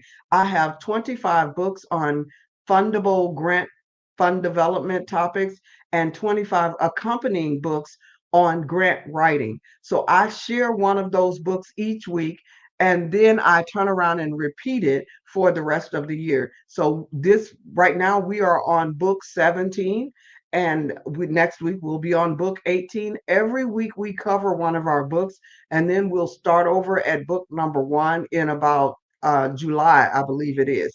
So we cover each one of our books for free on Clubhouse and live on Zoom every Monday and Thursday, because I know I can't serve everybody, but I take advantage of the free social media. Take advantage of it. I do it free on Clubhouse. Take advantage. Do profitable volunteering wherever you can. What I mean by profitable volunteering is volunteer where in the areas that you want to work. Even your children, those children that your grandchildren that you're trying to leave an inheritance for, you want to make sure that you're encouraging them. They call it targeted volunteering. If your child wants to be a nurse, they should be volunteering at a hospital. If your child wants to be a pilot, maybe they should be volunteering at a downtown airport or a smaller airport, or maybe they should be in um, pilot training programs for youth, or aviation programs for youth. I put my son in a Google camp when he was a boy, and his team won the Google Challenge. And he told me just recently, now that he's in his late 20s, Mom, I should have stuck with that. That was the bomb. Number 5, whatever you do it with excellence. I can't speak on that enough. Whatever you're doing in this life, make sure that you are doing it with excellence. And don't forget to say thank you. This is the next one. Don't forget to say thank you for those who help you, because there are always people out there who are helping you. I tell my grant writing clients, thank before you bank 7 times.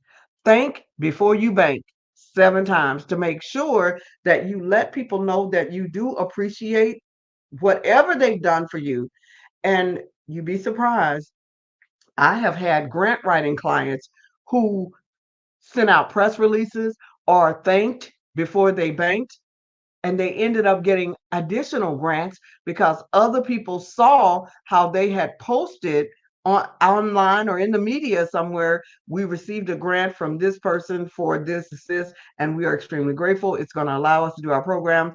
And then someone else calls them and say, hey, I've got some money that I need to give out, and I'm thinking I'd like to give you 65,000 or 200,000. Yes, I've had, my clients have had that happen.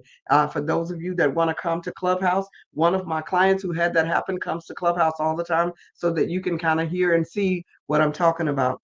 And then remember the word Sonder.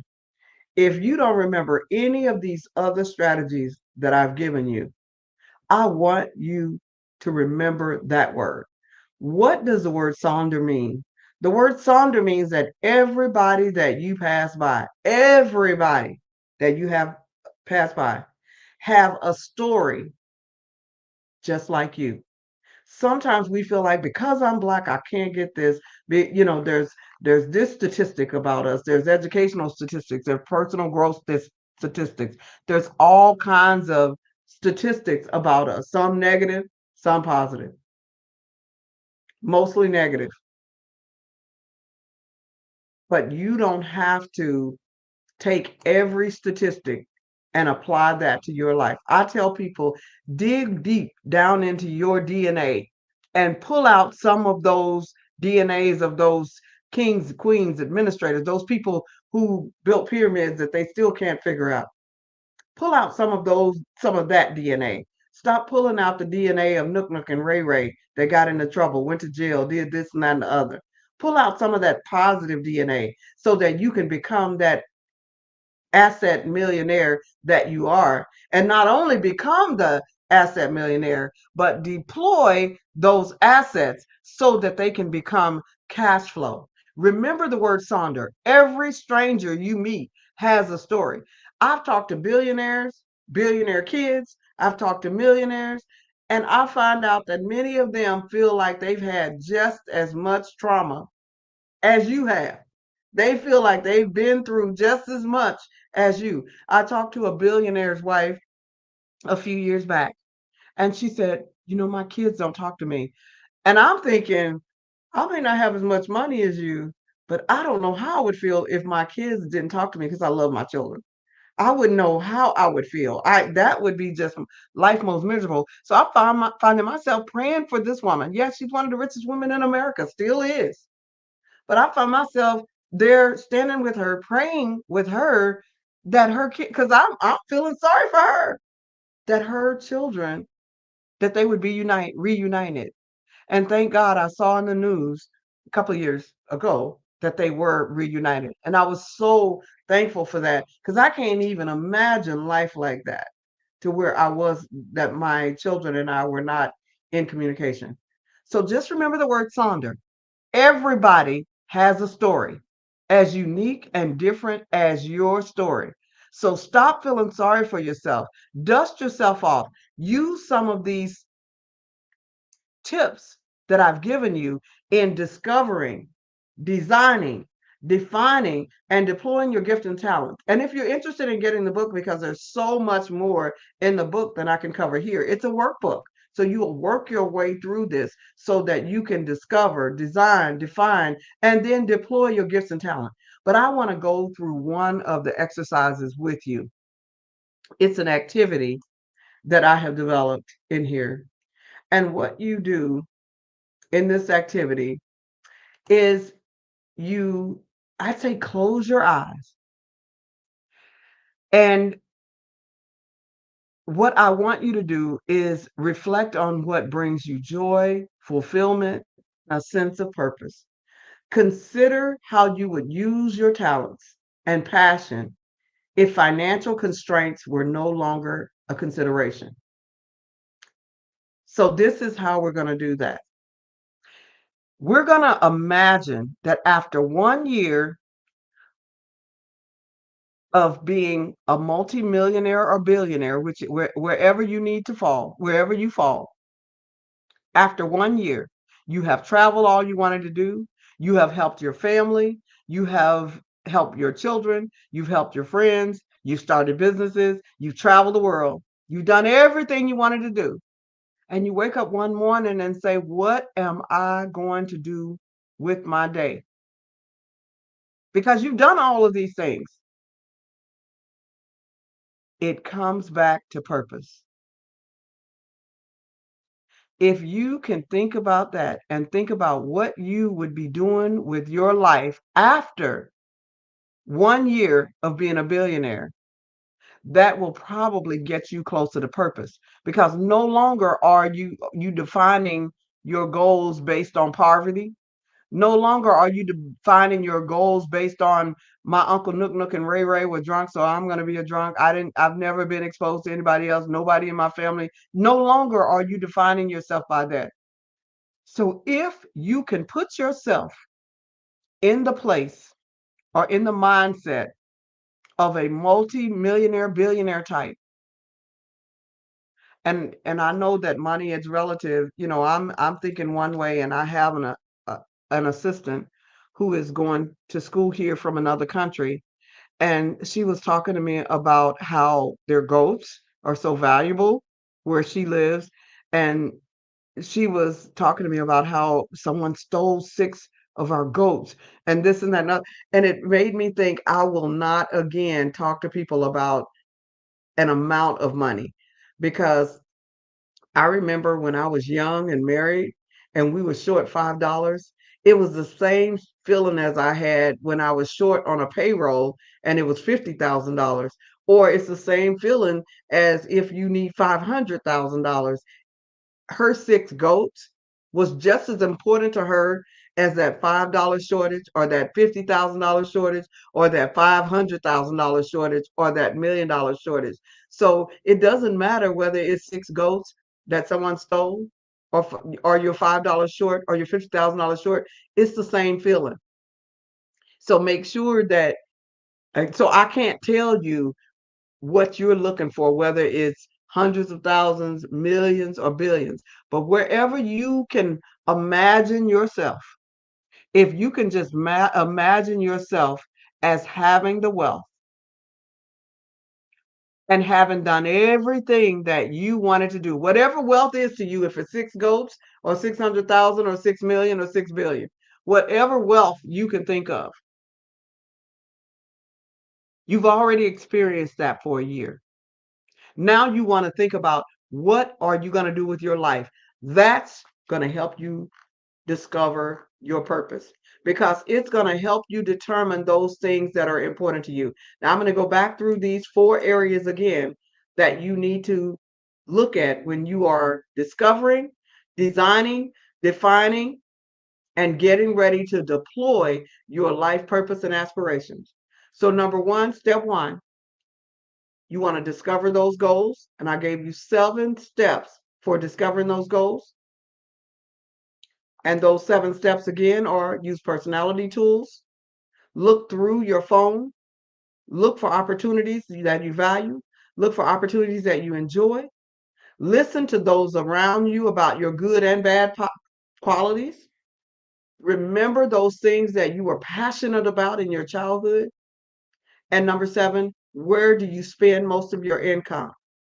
The second area in designing your goals, don't reinvent the wheel. Use business plans and other information. Save time and money by watching how-to videos.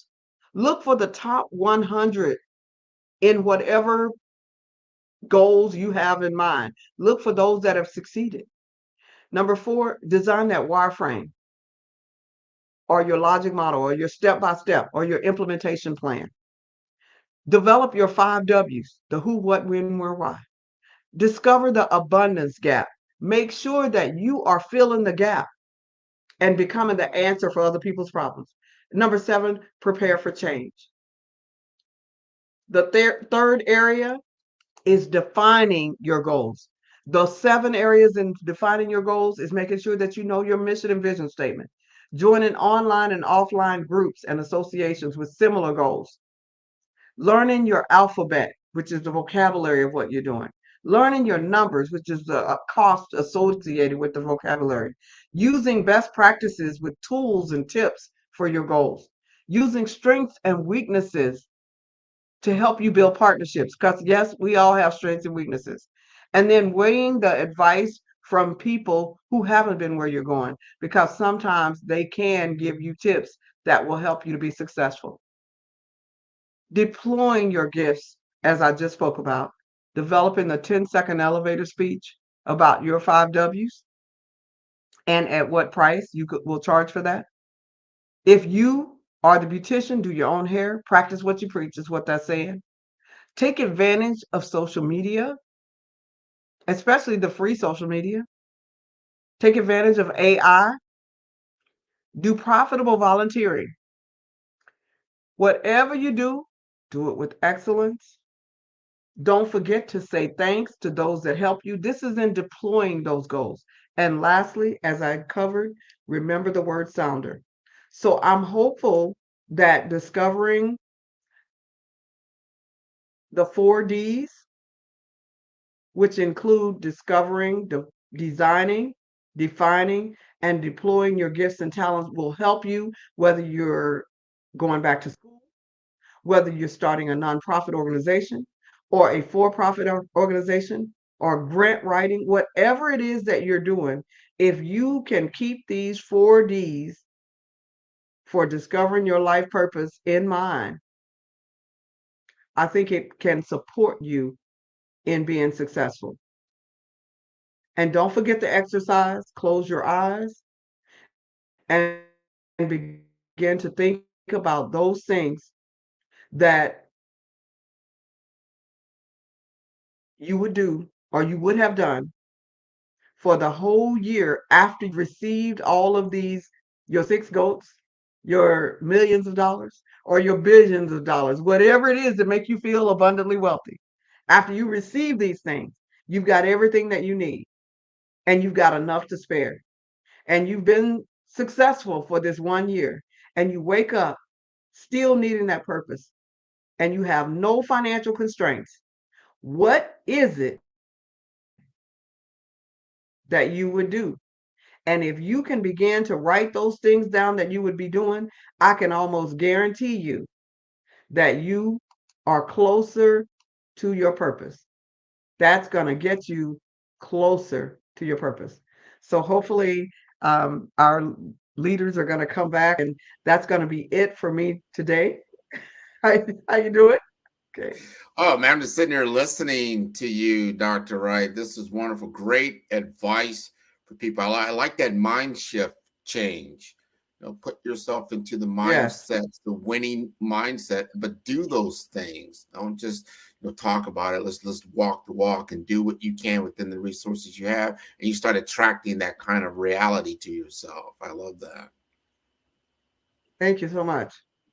You have been wonderful. And before we let you go, we've got the audience has to know. I know you talked about Clubhouse and some other things. What is the best way to keep in touch with you?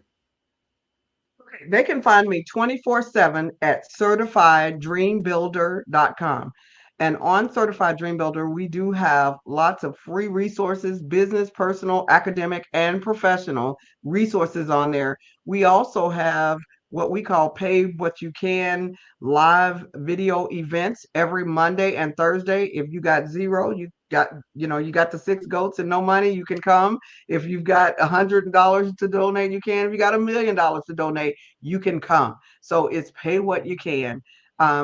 Those are Monday and Thursday. And then we also have the Clubhouse aligned session. Now, these are Monday, we teach you how to do fund development, program development, and fund development, finding the funds to support your programs. And on Thursday, we actually teach grant writing, how to write grants for the 25 fundable topics, including reentry, including domestic violence, all of those. And you can find all of that information at CertifiedDreamBuilder.com, as well as the apps that I've developed, the budget building app, the grant writing app. You can find all of those right on CertifiedDreamBuilder.com.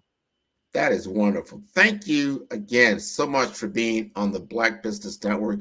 This is wonderful. I love you. I want you to come back and continue to share with us on your expertise. So thank you again for being on the show. You're welcome. Thank you for having me. And genius is common, and I will see you on the other side. Yes. She was wonderful. Great information. The Black Business Expo's mission is to raise funds for high school seniors going to college or K through 12 entrepreneurs. This expo is a fundraiser for students. You may go to blackbusinessexpousa.com to donate to the scholarship fund or use the Cash App that is on the screen below. That's $BBXUSA.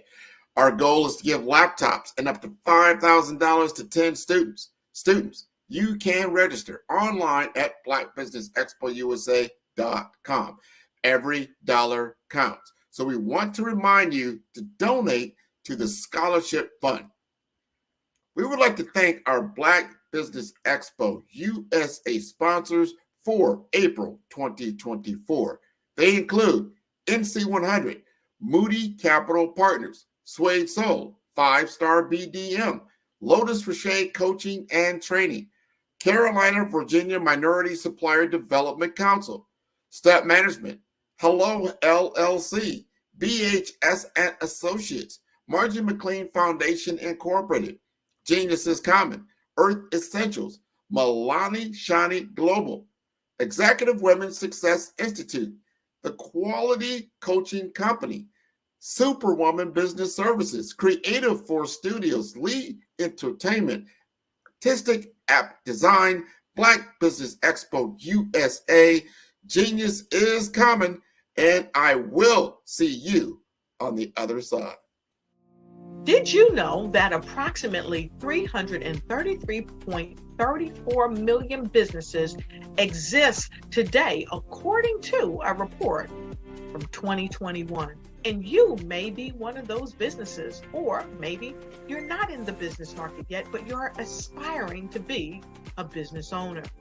Well, guess what? You're in the right place at the right time. Because let's face it, everything is about timing and opportunity. Hi, my name is Dr. Lotus Rocher, and I'm the CEO and founder of the Lotus Rocher Coaching and Consulting LLC, along with the Lotus Rocher Ignite Show. 15 minutes of success with Dr. Lotus Rocher, as well as books to boom your business and bring who you are. And today, I want to bring this amazing message to you about the Black Business Network and the Black Business Olympics. See, the Black Business Network and the Black Business Olympics is designed to help people just like you, that's right, that look like me, to take their business to the next level. Not just in your front yard or your backyard, but globally.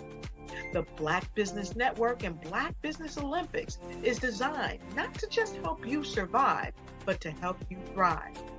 So join us today as we come together with businesses all around the world to support our students, our children, our young teens, our young entrepreneurs. What we do is we come together to help raise funds for students, who are aspiring to be business entrepreneurs, who are aspiring and who are thriving in college. We endow them with a wonderful opportunity to gain scholarship of either a laptop or several thousands of dollars. And we invite you to help be a contributor to this amazing opportunity to help someone that looks just like you. So join us today at our website and let us connect with you and help you ignite and take flight in every area of your life on the Black Business Network and the Black Business Olympics. I'll see you on the other side.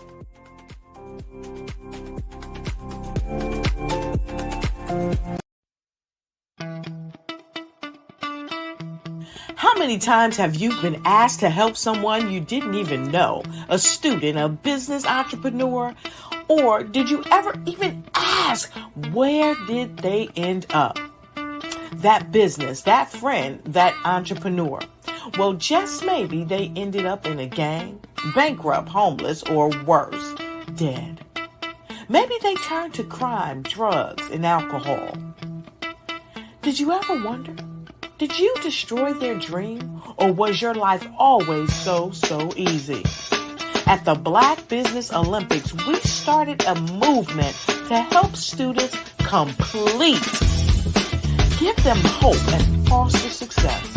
Help them to leave their dreams of providing laptops, computers, and up to $5,000 in scholarship funds. Today, we ask you to help a student, a business owner, or an entrepreneur to realize their dream by sponsoring them, supporting them, and buying from them. Consider this. With $1.6 trillion in our Black community, we only ask for a small donation for our students, our businesses, and our entrepreneurs. And you can change a life today. So I ask you, what are you going to do? Sit on the sideline and watch our students in high school be leaders, miss out on their dream from lack of resources? Or are you going to donate to the movement and change their future and yours as well? Give us a call today at 919-308-9090. Change their life by investing with action to the Black Business Olympic Fund. The Black Business Olympics, one of the largest business showcases of Black business in the history of the world.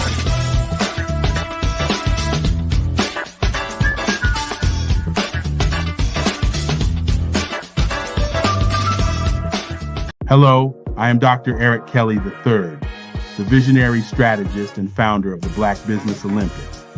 I invite you to showcase your Black-owned businesses on the Black Business Network global stage.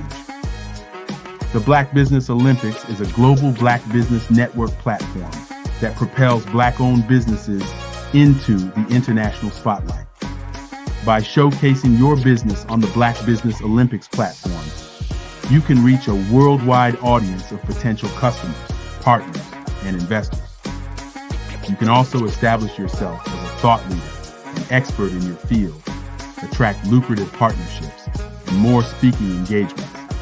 In addition, the Black Business Olympics platform provides a valuable opportunity to connect and collaborate with like-minded entrepreneurs and business professionals from around the world.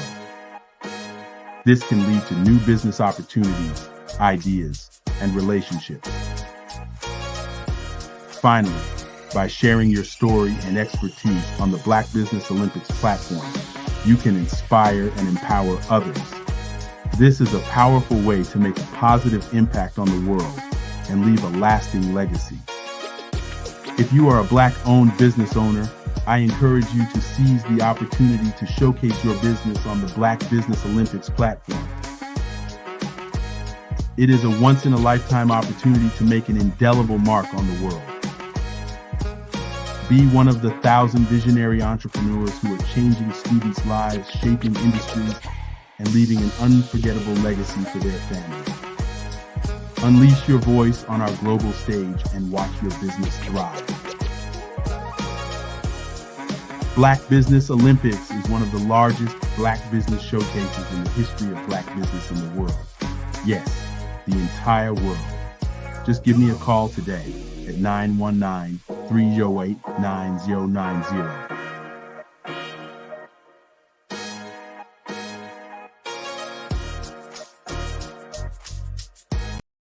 I am from Washington, D.C., but I was raised in Durham, North Carolina.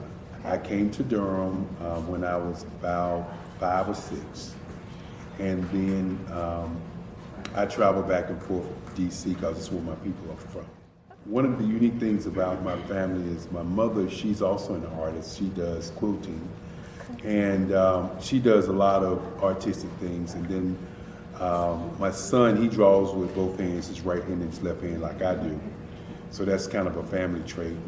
And then my other son, he's a videographer, and my daughter, she works, she's a regional vice president for Sunglass Lab.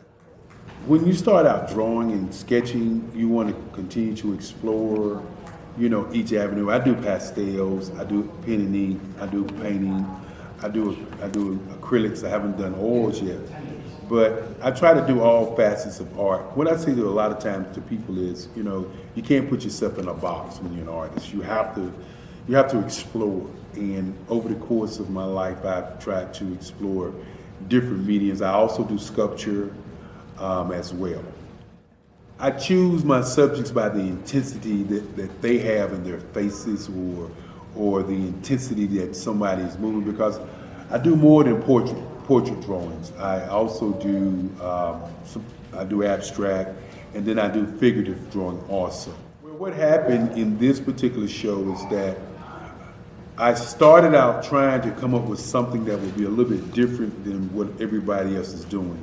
So I was working on a Barack Obama show, and they wanted me to do some paintings of Barack. And so what I did was, because of the deadlines, I kind of did it kind of fast.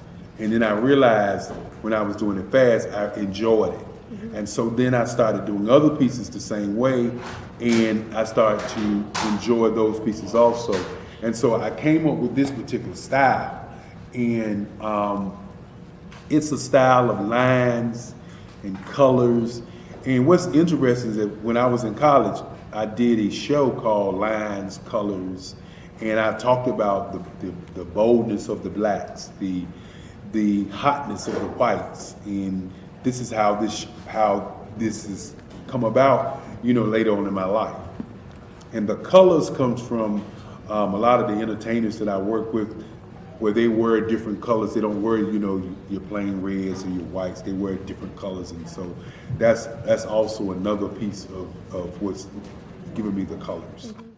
The subtitle of this show is Faces That Speak Life. That's real critical. Faces that speak life. Each one of these pieces is a life source and a life energy that's being put on display for people that are looking at them. I always say in terms of my art, it's not important that I draw them. It's important what you get out of what I draw. I don't try to just draw it because you like it. People wanted me to do prints. I didn't do prints. People asked me to do different people, but the people that I choose are people that make a difference in the lives of people in the world. So the human landscape idea was, again, as I say, the lines represent your emotions, it represents your ideas, and it represents your journey as a human being. And that's why you get the different pieces and the different looks. And as you notice, I try not to do one look that looks alike another look. And that's what's the most important part of this show. Artist to me is a creative expression of something from nothing. It explodes onto the canvas, or it explodes on in my work. One of the things that I try to do more than anything is I try to just give the lines and the movements and emotions and expressions into what I do. Art really means to me a chance to express how I feel deep down inside. Most of my art begins as a thought that I might have, whether it's sports, whether it's history, whether it's a woman or a man. It pretty much starts as an idea of thought before I get into the actual image of what I'm going to draw. I do a lot of historical pieces. I was a history minor in college, and I love to do history pieces. And a lot of times I'm thinking about history, and then I try to make that history impact you as you look at it. That's one of the reasons I do pictures so large. People ask me, why do I do pictures so big? And I tell them, I want the piece to impact them as they're looking at it, to kind of dominate them, dominate their space. And most of my pieces I try to do off page. I don't try to do anything that's going to be in those four corners or in a square. And I want your imagination to be a part of the piece that you're looking at.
I'd like you to imagine with me, if you will, opening an app where you can collaborate with like-minded individuals from around the world, get inspiration and in-app tools to launch and grow your business, as well as share your knowledge and earn compensation, all in one app. Well, the name of that app is Truso, short for Truly Social. Hi, I'm Matthew Newman, the founder and CEO of Truso. A new concept in social media, Truso is designed from the ground up to be a platform that's both social and empowering for all its users. How exactly do we do that? I'm glad you asked. First, Truso brings the world together via video. Psychologists assert that video provides a significantly more effective connection than audio only. When you enter a community on Truso, you're face to face. Second, on Truso, you don't have to have 1 million followers to monetize. Our business model allows all hosts and moderators to monetize, no matter the size of your following, by 1, producing fee-based content, and 2, inviting others to join the platform as subscribers. Even more, Truso has an in-app resource library with over 100 free resources, forms, and documents to help you build your brand and grow your business. Third, Truso is inclusive. The deaf and hard of hearing communities make up 360 million people worldwide. Unlike audio-only apps, Truso embraces its community, providing a networking platform that allows them to participate via video and closed captioning. We even have a deaf and hard of hearing foundation in the works as well. Fourth, Truso is both social and safe. We refer to Truso as a virtual extension of the beauty shop, barbershop, and brainchild of the community. A place where there's laughter, along with wisdom, growth-oriented conversation, and genuine connections in a safe space. Truso even has proprietary security to ensure we maintain a safe environment for everyone. Where are we at now? Truso is live, y'all. We've launched in beta and we're acquiring users daily. We have an incredible development and marketing team, plus amazing celebrity influencers at the table, helping us spread the word around the globe, beginning within the African diaspora and beyond by creating a safe space for growth, connection, and collaboration. We're truly excited about Truso. We've created something special for which there is a global market. And we invite you to embark on this journey with us as a shareholder. The future for Truso is truly bright. Join us and let's go there together.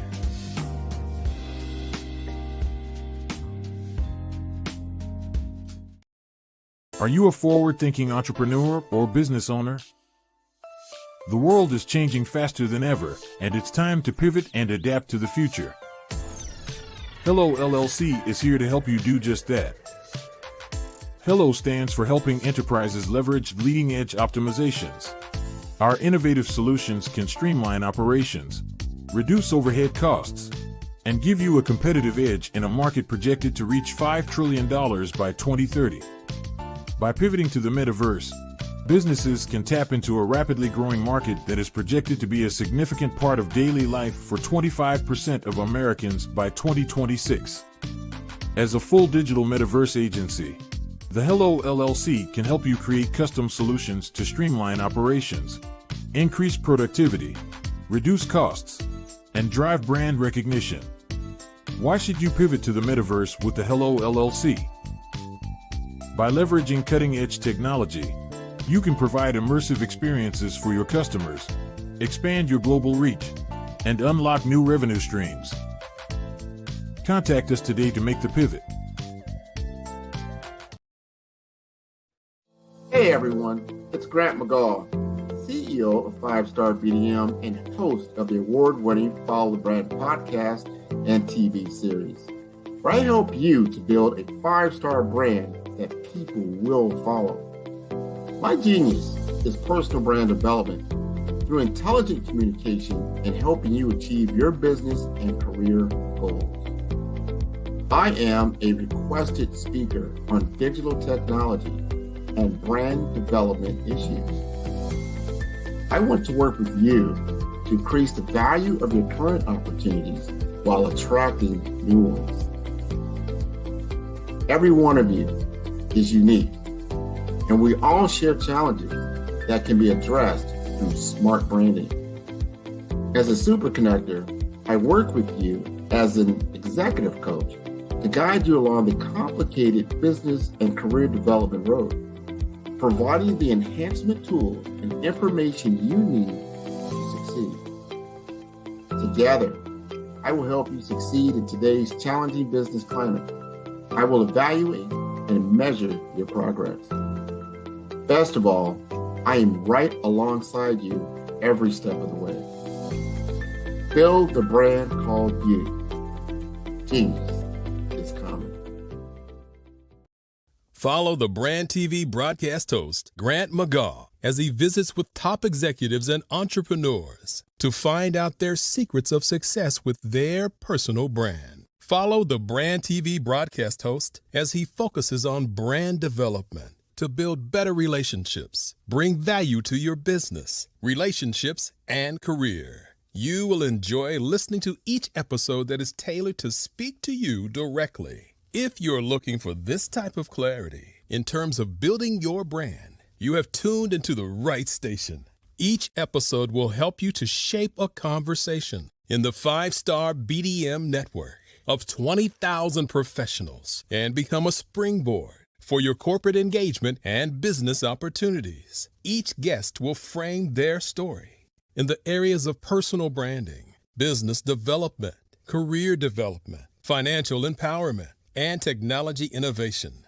Grant McGaw explains why he is the CEO and owner of his own professional career. Grant is an accomplished business leader and entrepreneur who wants to give back to individuals to grow their personal brand strategy. Tune in as he weaves his story about new possibilities, while to you exceed expectations. If you love storytelling, this show will make for fun. I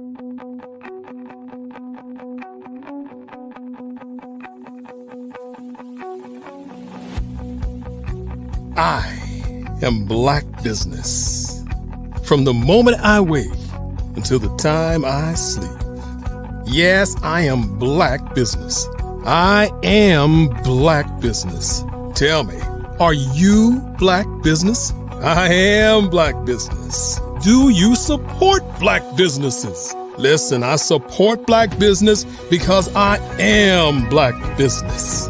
Black Business Expo, one of the largest business showcases in the history of Black business in the world. The world! Sign up today at www.blackbusinessexpousa.com or call 919-308-9090. I am Black Business.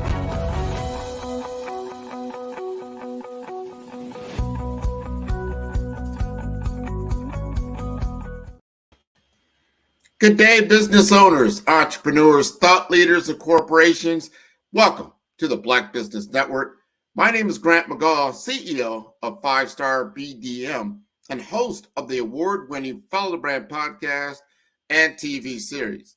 And I am your business moderator for this day on the Black Business Network. The Black Business Network is a 24-hour business network showcasing Black businesses, business owners, entrepreneurs, and thought leaders worldwide.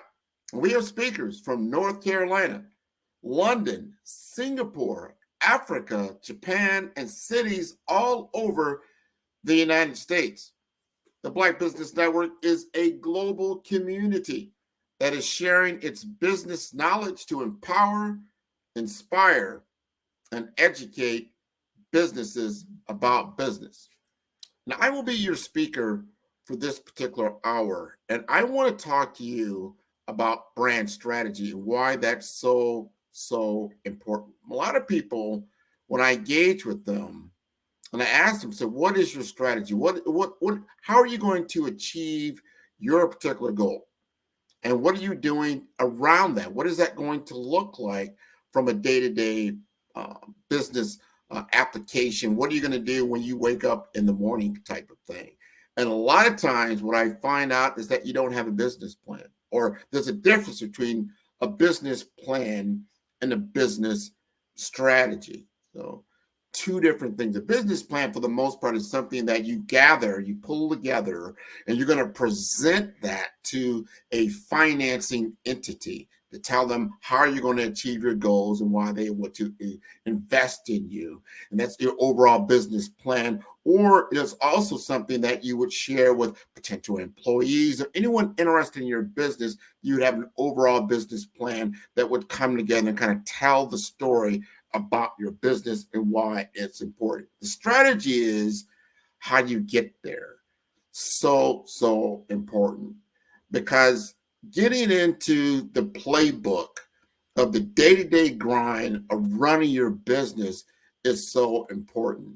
And if you just kind of wake up each day and you don't have a very succinct plan for your Monday, Tuesday, Wednesday, Thursday, Friday, what you're going to do and what is important, what is your focus on, what is your revenue generating activity. And that is so important when you start looking at an overall structure of a strategy of how you attain the goals that you've set out in your mission. And a mission is very, very important, because you look at your mission, you kind of unfold it. Everybody has seen that movie, Mission Impossible. He's given a mission. He goes into this, dark room. He finds some kind of way, and this mission comes out. And the person who's employed them says, hey, I need you to go out and do this impossible task. And then if you're successful, you're going to be able to get more opportunities, that type of thing. That's your mission, right? What is your mission state about you? And why is that important? Because if you don't have your mission, this is your guiding overall framework for why you're doing what you're doing. What is the big why that you're here for? My mission is around small business development. I want to take my 20, 25 years of corporate experience and bring it to the small business owner. I want them to understand what it takes to be successful, because even though I was in Fortune 500 companies, that's a huge either a national or international corporation, but they still operated in departments. So a department is really like a small business. So I'm very, very familiar with the tenets of small business operations and what it takes to be successful on a day-to-day basis. And as a more of a individual contributor, as an account manager or a business development manager, I understand ownership. See, in entrepreneurship, you've got to take ownership of your particular business model and then have goals that you've set for yourself and then reach those goals or exceed those goals. And you've got to have an overarching strategy to do that. Now, when you're in the sporting arena and you have a coach, and that coach now then recruits his team, he says, you know what? I need a quarterback. I need some running backs. I'm going to need an offensive line that can block. I'm going to need my wide receivers that can catch the ball from the quarterback. And I need a stellar defense because the other side of the ball also has an offense that's trying to score. And the strategy is like, how am I going to achieve that goal? And each business opportunity that you involve yourself in is a game. And if you're following sports, and I love the sports analogy, is that each opponent that you're going to go against has a different strategy. It's not cookie cutter for every single game, every single business opportunity that you're involved in. All of them have different nuances. They have different strengths. They have different weaknesses. There's different opportunities. And obviously, there's threats. So there's a SWOT analysis that you're going to have to do for each and every engagement that you involve yourself in. And you've got to understand the objectives. Have you defined your objectives in very succinct manner, meaning you have objectives and then you have results from those objectives that you want to achieve. And then what are the tactics that you're going to use to achieve those results? That is what is so important, especially when you get into the brand world. You're going to have brand objectives. And these are business objectives simultaneously. That's why I do branding and I do business development, because I see them working together a lot of time. If you've got a great brand, that's going to help your business development actually to operate easier than if you did not have a brand, and vice versa, right? Very, very important. So I want to ask you this, and this is from a branding perspective. Do you have a dominating market position statement? What is your dominating market position statement that says, this is who I am? It's a bold statement. It's part of my BRAVE framework that I use in my strategy, BRAVE, right? Because you've got to be brave. You've got to be bold in today's business world, right? So that B is so important when I'm talking about the BRAVE framework. It's a bold statement. What is your dominating market position? My dominating market position statement is that 5-star BDM, we create 5-star brands that people will follow.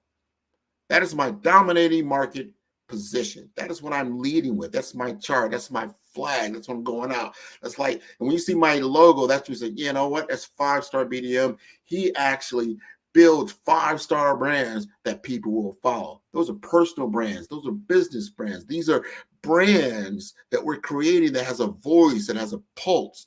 And that pulse is to have people to follow them. When you have a charge, people like to follow leaders. You have to have a leading statement. So when you have a leading statement, you automatically attract followers. Like, I believe in that. That's a cause I believe in. I want to follow that. That's interesting. I like what you're saying. So that's part of that big, bold statement that you want to get out there. You know, a lot of times I say I'm pioneering the future of branding. I'm empowering businesses. I'm enriching communities. I want you to join me in doing this. It's part of my bold statement. It's part of my brave framework. And you've got to have a signature branded program. I always encourage my business owners when I'm consulting with them to have some type of signature branded program. Like, what do you mean, Grant? This is something that you're doing that is different. It's a differentiator from your competition. What is your signature brand program? When you think of 5-star BDM, what is my signature branded program? It's Follow the Brand, the Follow the Brand podcast, right? Where I feature business owners, entrepreneurs, career professionals in areas of technology innovation, career business development, financial empowerment, brand mastery, personal branding. This is my signature brand program that I lead with every single day. Every week I have a new episode. Every week you can see it as a TV series as well as an audio podcast. This is a signature branded program that I'm putting out there that's building brand awareness constantly. And if it's doing that, it automatically goes to the next level. People will do in their contemplation of if they want to do business with you. It goes from awareness, and then it goes to consideration, and then it goes to conversion, where you're actually engaging with them in sales activity, right? So I want to ask you, what is your signature branded program? What does that look like? Do you have that? Has that come together for you? And as you're thinking through that, think about your competitive landscape. Have you done your research? Because that's the R in the brave framework. I talked about the B, being bold, your brand identity, right? So important. Your brand strategy, so important. Now we get into the R, that's your research, the market research, and understanding the competitive landscape. A lot of times, and I've seen it so many times, when people want to go into business, they say, you know what, I'm ready. I'm ready to do this. I have the technical skills to be effective in the market. Now I'm asking, all right, define your market. And they kind of fall short. They don't understand what that market landscape looks like. Because if you don't understand the market landscape and what you're operating in, who your competition is, what does that look like? And your competition may not always be another business. It could be the status quo. This is really the biggest, and I have found this so many times in my sales career and my journey in corporate America, that the biggest problem, biggest obstacle wasn't another company that did something similar to my product and services. It was the status quo, the mindset. They did not want to change. They want to keep doing the same thing they've always done. And that is a big inertia that people naturally don't like to change. So you're offering change. And if you're offering change, you have to understand that your competition actually is the status quo. And you need to actually market to that and understand that. And understanding your audience's position, your customer's position. Sometimes people think about positioning, they're thinking about their position in the market, where they're, I'm at the low end, I'm at the high end, I'm offering, high pricing, I'm on low pricing, where am I at? Am I in the niche business? Am I at the more prestige part of the echelon? Like, that's not what I'm talking about. What I'm talking about is the position and the mindset of your consumer, of your target market, of your target persona, the people or the businesses that you're going after. What is their mindset? How do they look at what you're trying to do? And how does that change their business? And is there an impetus to change? The only reason that someone is going to change is because it has a better outcome. And I have talked to business owners about this very fact, that organizations and people don't buy your products and services, and they get a big What do you mean they don't? They don't buy your product and service. They buy the results. They want the results. So your positioning has to be around the new results that they will gain if they do business with you. What does that look like? And you have to understand the financial metrics around that. What are they going to gain by working with you and your company that they can't gain by doing what they're doing already? Then it starts, once that's been established, right? Now they're in the consideration phase. And then they start thinking, all right, I hear what Grant's saying. I see what 5-star BDM does for products and services. I see that they're offering a different result that's 5x, 10x better than what I have today. I'm going to consider that. And you know what they're going to do then? They're going to do more research. They're going to start saying, okay, I have 5-star BDM over here. Let me see companies that are similar to his and see if I can get a similar result by working with them, but maybe at a lower price point or something to that effect that I can't get from them. Now they're starting to do research on you. And that's when you need to understand the other part about knowing your competitive landscape, understanding the market size, understanding who they're going to truly go to get that comparison, because that's all they're doing. They're going to compare you with someone else. What does that look like? So you need to understand those competitors in that space. And if you understand that competitor in that space, you can even recommend to them, you know what? You need to go talk to so-and-so or talk to so-and-so. They do something similar to me. You're going to find out some things, but you already know your heads and tails above them.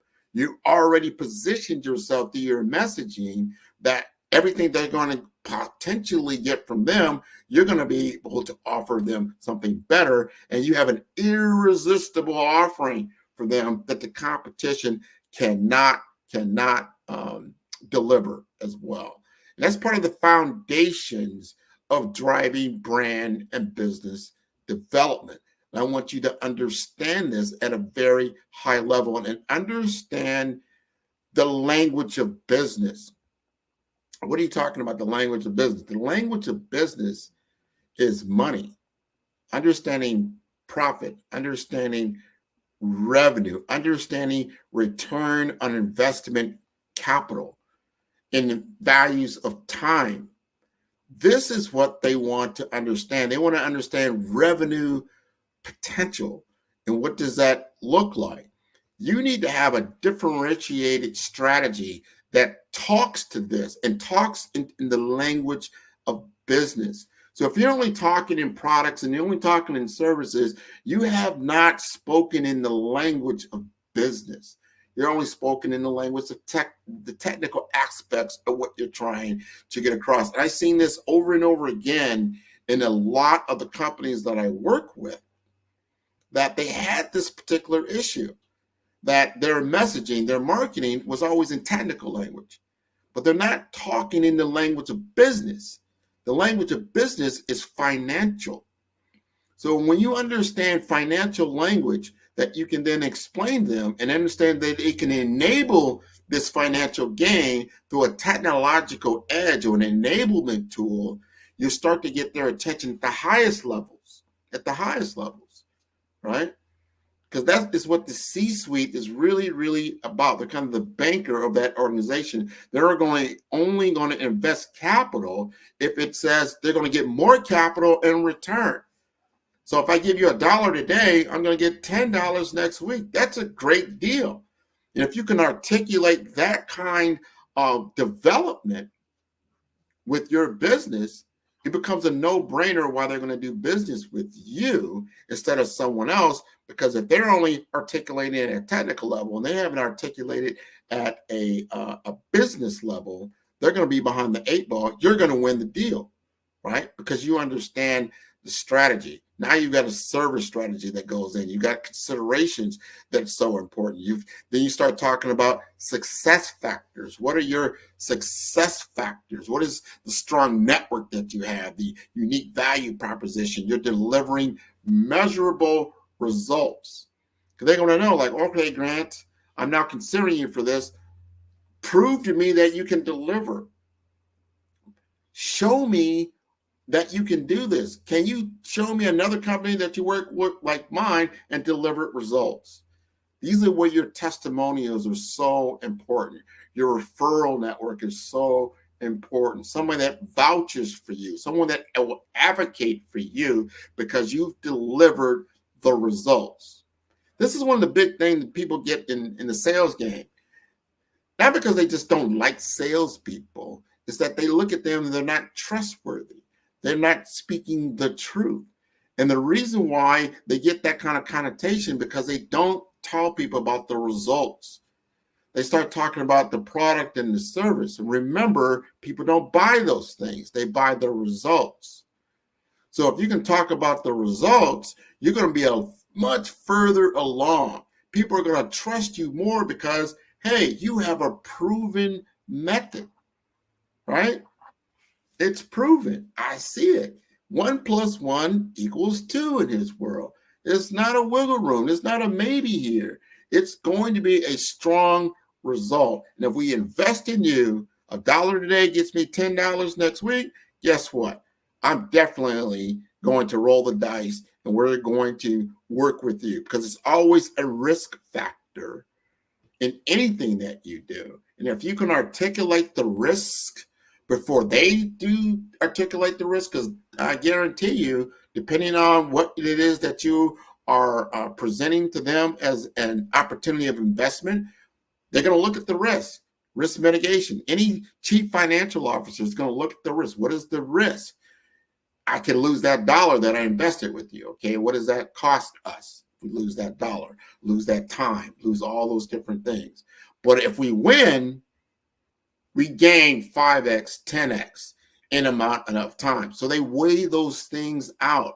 If you can articulate those things as strengths in your particular proposal that you're putting together, you're going to go a long way. And then you could talk about the weaknesses. Don't let them assume weakness. There's always weakness in every proposal. Anything in life has strengths and weaknesses. It's just part of nature.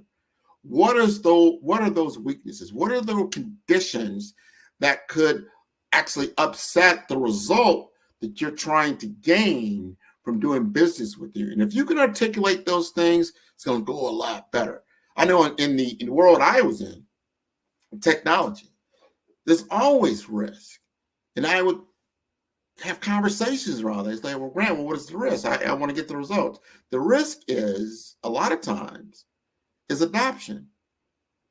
Will your workforce adopt this new technology and utilize it? Because if they utilize it, we're going to get the result. If they don't utilize it, you won't get the result. It's like, I'm going to buy this car, but then they don't drive the car. It doesn't give you the result that you're looking for because that enables you to get to another location. Very, very important to understand your weaknesses or the weaknesses of the project and tell what the product or service that you're offering. What are the weaknesses, potential weaknesses that could occur? And if you articulate those things in your business proposal, your presentation, your messaging, they understand that because everybody, you're on this planet Earth, everybody understands that there's light and there's darkness. There's things that are happening that you don't want them to happen. There's always that, oh my God, that what if occurs. You want to be able to let them understand that you know these things. That you're not just assuming it's 100%. It's an A+ every single time.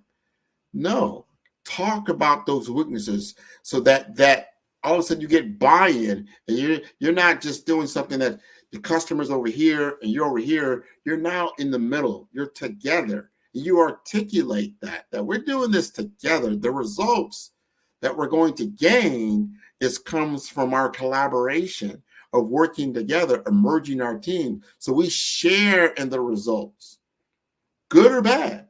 It's our results. So you want to get to that. And those are the great opportunities for doing business and being successful in your business because you have buy-in. So at the end of the day, before you've gotten the results, you're beginning to set up that referral community. People will speak very highly of you, especially when you're not in the room. And they ask, this particular individual, tell me about your experience with 5-star BDM. He's like, you know what? They took me through this entire process. And we talked about the project. We talked about the results, but we also talked about the detractors. We talked about the risk mitigation. We talked about how we have to work as a team to deliver this result. So we came together and we all had buy-in, and then we were successful in what we accomplished. So if you're going to work with Grant and his team at 5-star BDM, make sure your team is on board with what you're going to do. And you're like, wow, the sales game, this is what it should look like. This is how this should work. But if you're not messaging and positioning yourself in this way in the beginning, it won't work, right? Because you're going from awareness to consideration to conversion, and understanding that you have to have a framework in what you're working within. Because if you don't have a framework, it's going to bite you over time. So my framework, again, is the BRAVE framework. We talked about being bold, that B, that brand identity. So important. Brand strategy, developing what that strategy is going to look like. We talked about research. You've got to do your research. You've got to understand your positioning. You got to understand your client. This is one of the big statements I make almost every single time I talk to an audience, especially around business. You have to understand your client and their situation and their problem better than you understand your own product and services. You will be so successful if you understand their problem, understand their situation much better than just your own product and service, because you're expected to know that. But if you articulate your understanding of their business problem and where they're at, and you can solve that big problem, like, you know what? We went out, we talked to everybody. We talked to IBM, we talked to Cisco, we talked to Lucent and Vi, we talked to all these different people. They couldn't solve the problem. You can solve the problem. Show me. And if you solve that problem, your goal. So you've got to understand that, right? And then you start to develop, once you've got that put together, and you really start to get into your audience, and you really start to understand your audience, and you understand their persona in the brand world, the marketing world, talk about your persona.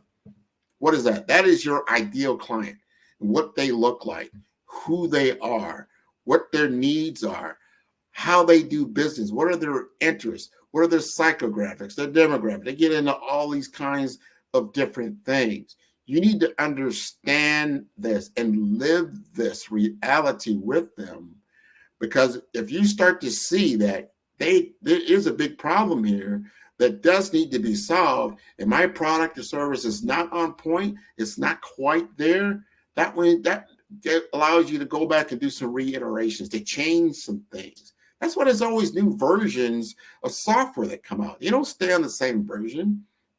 If you're using Chat GPT right now, first came out, it was at 3.5. When it first came out, people were like, wow, because it was new. They didn't know what it could do, but it did it very fast. It did it super fast. But then it started to see, it's not very human-like. It's very, very, scientific and very analytical. It doesn't have any emotional content. It's just a little off. So they came out with Chat GTP 4. They listened to the feedback that they were getting, and then they came out with a whole new version that became, this is now the paid version, but guess what? It's worth paying for because it begins to speak in the language of humans, and it became easier to articulate. It became faster to use and incorporate into your business. Very, very important to understand as you come out with a product or service that you know that you're going to have to innovate it. It's going to have to change over time. And that change comes from working with the audience that you have, right? Your clientele that you have, because customer behavior, customer segmentation, so important. The delivery on your promise is so important. So if you make a statement and you want to deliver on that promise, you have to understand that you're going to make changes, but you have to have open communication, open dialogue with the people that you're working with. So they have to understand that. If you talk to a lot of Fortune 500 companies, and they have their vendor list, and they depend on these vendors, right, for successful projects, because that's how they are promoted forward in their corporations. They have to have true open dialogue. You want to have true open dialogue with your particular business opportunities and clients and companies that you're working with, so that there's transparency that's taking place. This is going to help you with your business development. It's going to help you with your blueprint and your strategy. You're becoming more visible. This is when you start to accumulate what I call your assets. You're getting your assets together and understanding what those assets truly look like. An asset is something that's valuable, right? And it's valuable to you, and it's valuable to your clients. What does that look like? What are the aesthetics around that? So that your brand and its aesthetics and the assets, they all have style, they all have personality, and it's something that you can then go to that V world, which is making it visible. Your visibility and your vision action plan is so important, because that details the tactics that you will utilize to achieve your objectives. So important. How are you going to get the results? You've got to strategize around them. You've got to then look at the tactics that you're going to use to achieve those key results. And you've got to have advocates. You've got to have your stakeholders. That's why I talked about earlier about having transparency, because you can't do it alone.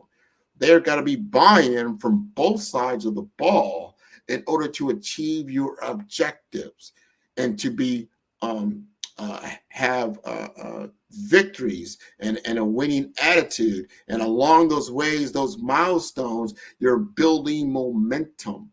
So when you get into that V world, you're making it fit your visibility. That's like driving down the football field. You're making a bunch of first downs and you celebrate. And you see how you get a first down, the crowd goes wild, right? You get another first down, the crowd just goes wild. You start to get in the scoring position. Everybody, all the intensities of this dramatic tension in the room. And you're right there. You can win the game. You're in winning position. And then you score. That is the kind of emotion and enthusiasm you want in the room. When you deliver on your promise, and you have the result you were looking for, and everybody in the room is like, wow, this is what we're talking about. This is what we're talking about. Now you've made your brand, you've made it visible. That's the visibility. When you've actually delivered the result, you won the game. That is what you've done. And then you get to that E world. What is that, Grant? That E world, again, is that evaluation, right? You evaluate what you've done. You evaluate how you got it done. You measure everything that was necessary. You look at the metrics that you took to achieve your goal, because guess what? You're going to have to do it again. You know, if you're in the NFL, you have to do it next week. You got to go out there and win again. You're going to have new clients. You're going to have new situations. You're going to have new stories that you're going to have to tell. This is all so very important. So you want to understand your vision. You want to set your goals. You want to have alignment with your client. All these things are so very important as you go around your business. So I'm taking you through the BRAVE framework. All right. You're beginning to understand this better. You got to be bold, right? You got to be resilient, right? You got to be adaptable, right? You got to be visible, correct? Right? And that E, that means you're going to have energy. See, there's different ways I can look at all these different things. You got to put energy in everything that you're doing, because you got to power beyond the resistance. But you've got to do it in a very methodological way in order to achieve your results that are repeatable, because you want something that's repeatable, right, over time, so you can continue to move the ball forward. You got flexibility built in. You're ready to move and shake. So week after week, the different team that you're going to face, week after week, you have a winning attitude. You can go in there, you can win the game, and then you can strategize in what you're trying to do. If you want to know more about 5-Star BDM, I encourage you to go to my website at 5, that's the number 5, star, STAR, B for brand, D for development, M for masters.com, 5-star BDM. You can also send me an email at grant.mcgaugh, it's MCGAUGH at 5-star BDM. Or go to my LinkedIn page. I do a lot of activity on LinkedIn, a lot of information there. You're going to see a lot of my guests. I've got over 150 plus episodes that you can learn about technology innovation. You can learn about career and business development. You can learn about financial empowerment. You can learn about branding. You can learn from brand masters. All of this is for free for you. So I want you to be educated. I want you to be armed. I want you to win your game. Very much so.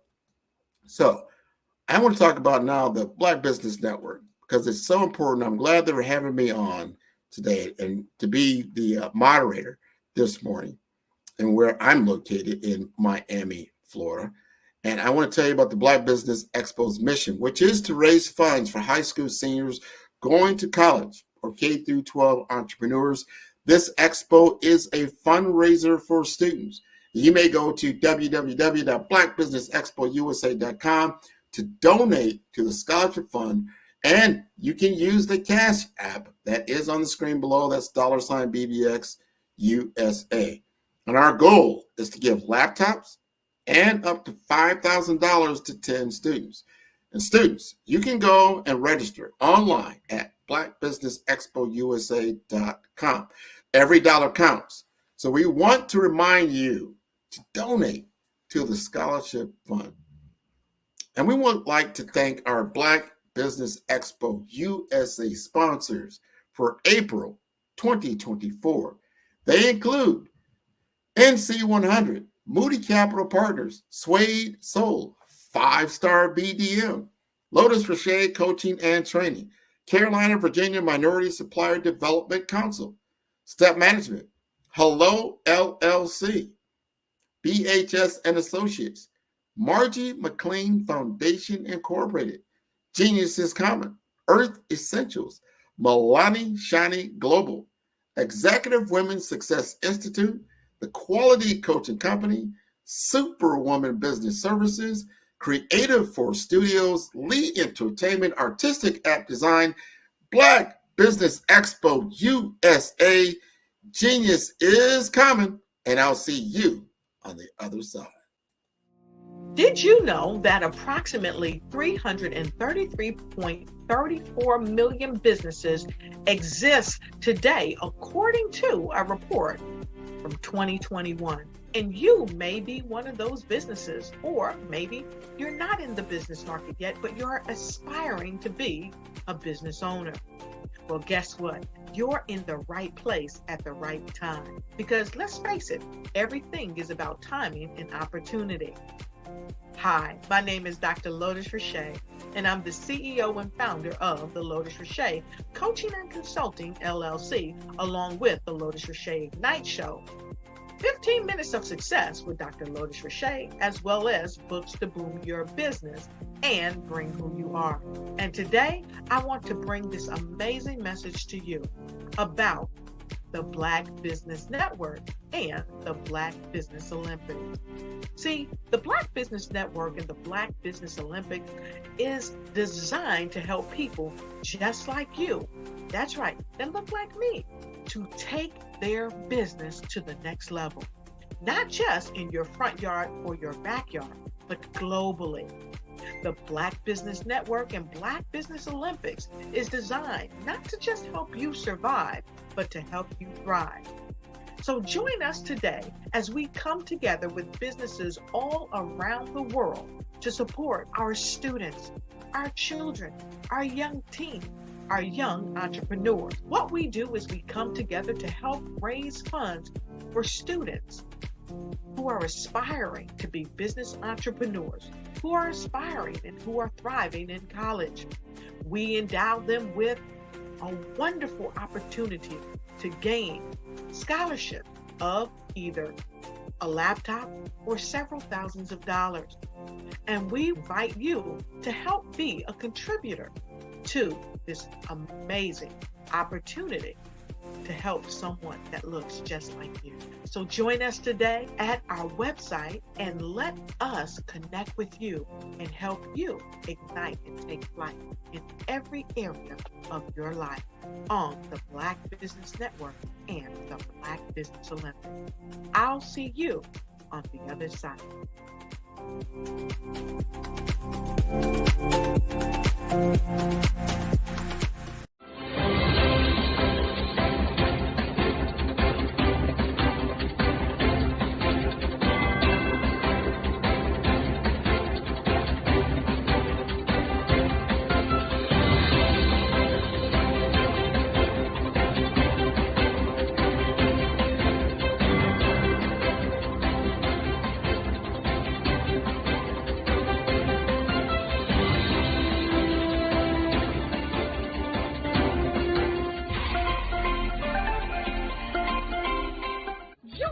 Dr. Eric Kelly III and a host of phenomenal speakers from all around the globe for this 7-day virtual event that you don't want to miss.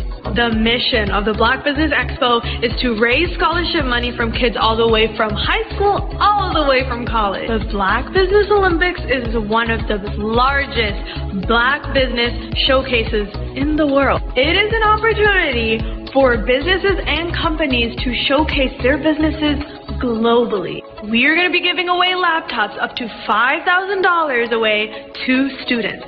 Again, I'm Olivia Appleberry, the founder of 2 Cents Finance and one of the speakers for the expo. I am so excited to see you there. For more info, go to www.blackbusinessexpousa.com or call 919-308-9090 and hope to see you there.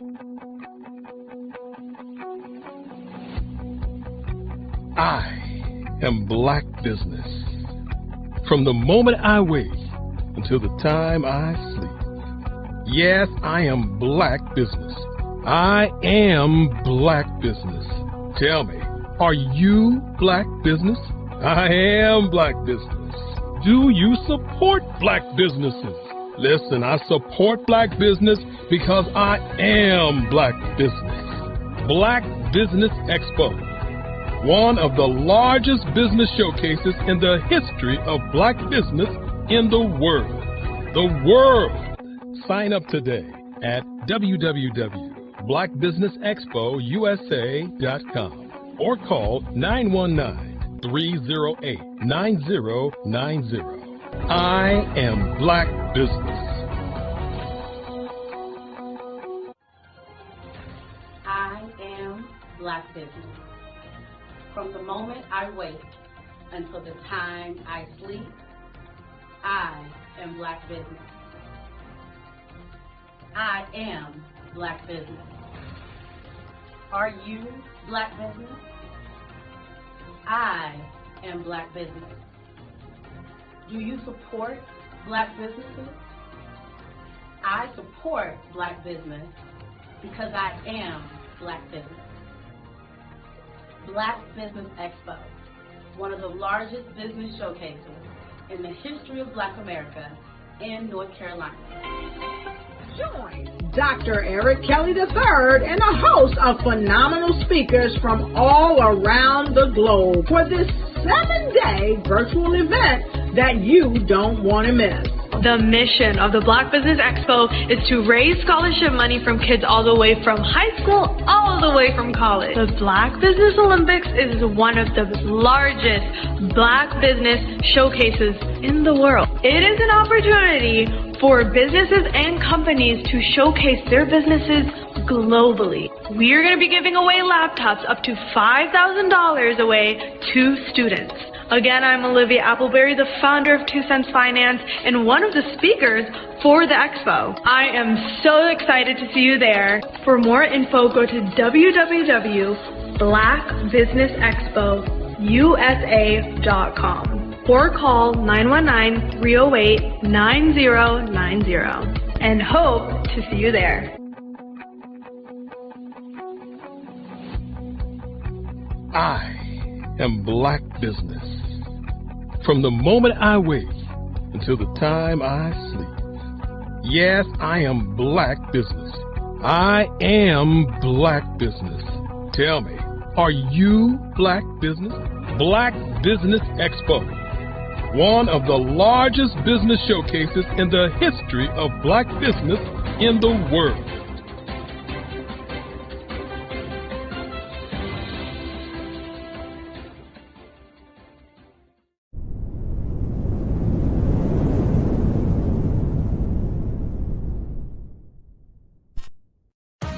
Are you an innovative entrepreneur or business owner ready to embrace the future of business transformation?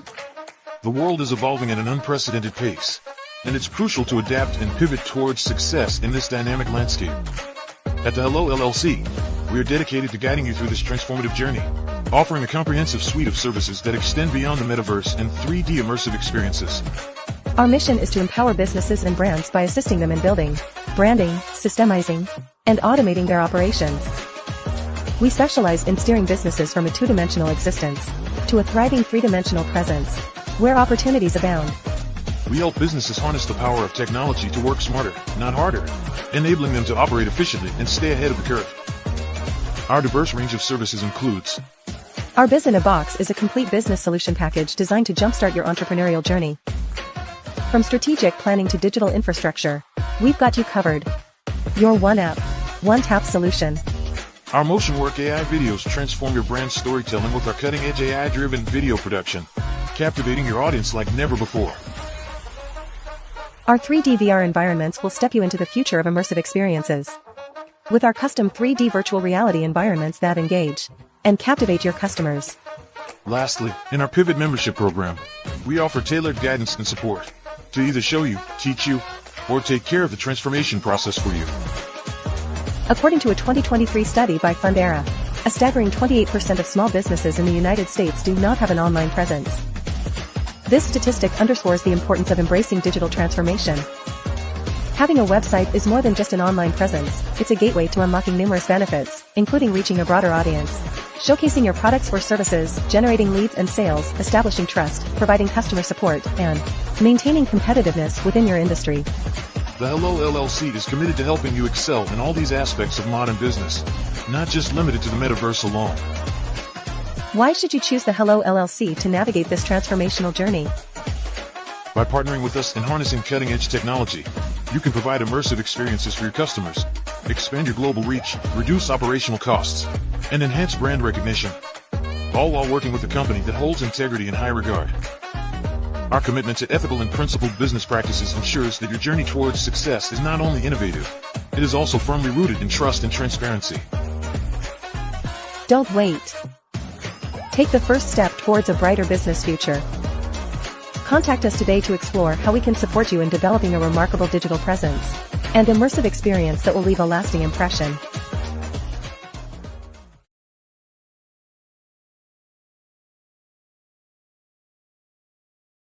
Sometimes you got to hear the news from the Black perspective, and more specifically, Black publishers. And that's exactly why you have to download the Heytie app, the largest mobile app delivering breaking news, videos, and podcasts from 200 of your favorite Black publishers. Yes, 200 Black publishers delivering news as it happens, literally all in one app. Go to HAYTI.com or download the app in the Google Play Store or Apple App Store. It's completely free, along with information that you can trust, so go check them out. Social media is evolving. It's more vibrant, more colorful, more energetic, and so are you. It's not just photos anymore. It's video, it's audio, it's subscriptions. And now there's Fanbase, a new monetized social network. Fanbase delivers the complete native app experience with full content monetization for every user. No algorithms that shadow ban your engagement or growth, and no ads. Follow anyone for free and subscribe directly to your favorite creators for $4.99 a month. Plus, show some love by tipping on any post. Also, make a Fanbase page and monetize your content the same way. Finally, connect with your followers by posting the amazing content you already create. And now, get paid for it. It's time to energize and monetize. Because everyone's a fan of something, and everyone has a fan base.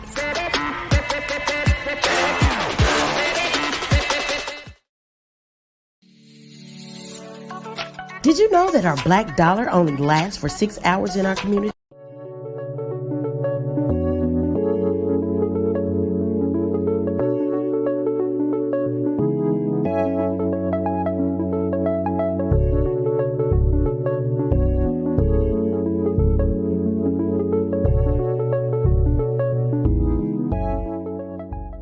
passion has been around helping communities of color and historically underrepresented and underserved communities, minority, rural, veterans, persons who are differently abled, in the intersection of education, innovation, technology, industry, and let's throw some entrepreneurship in there just for fun.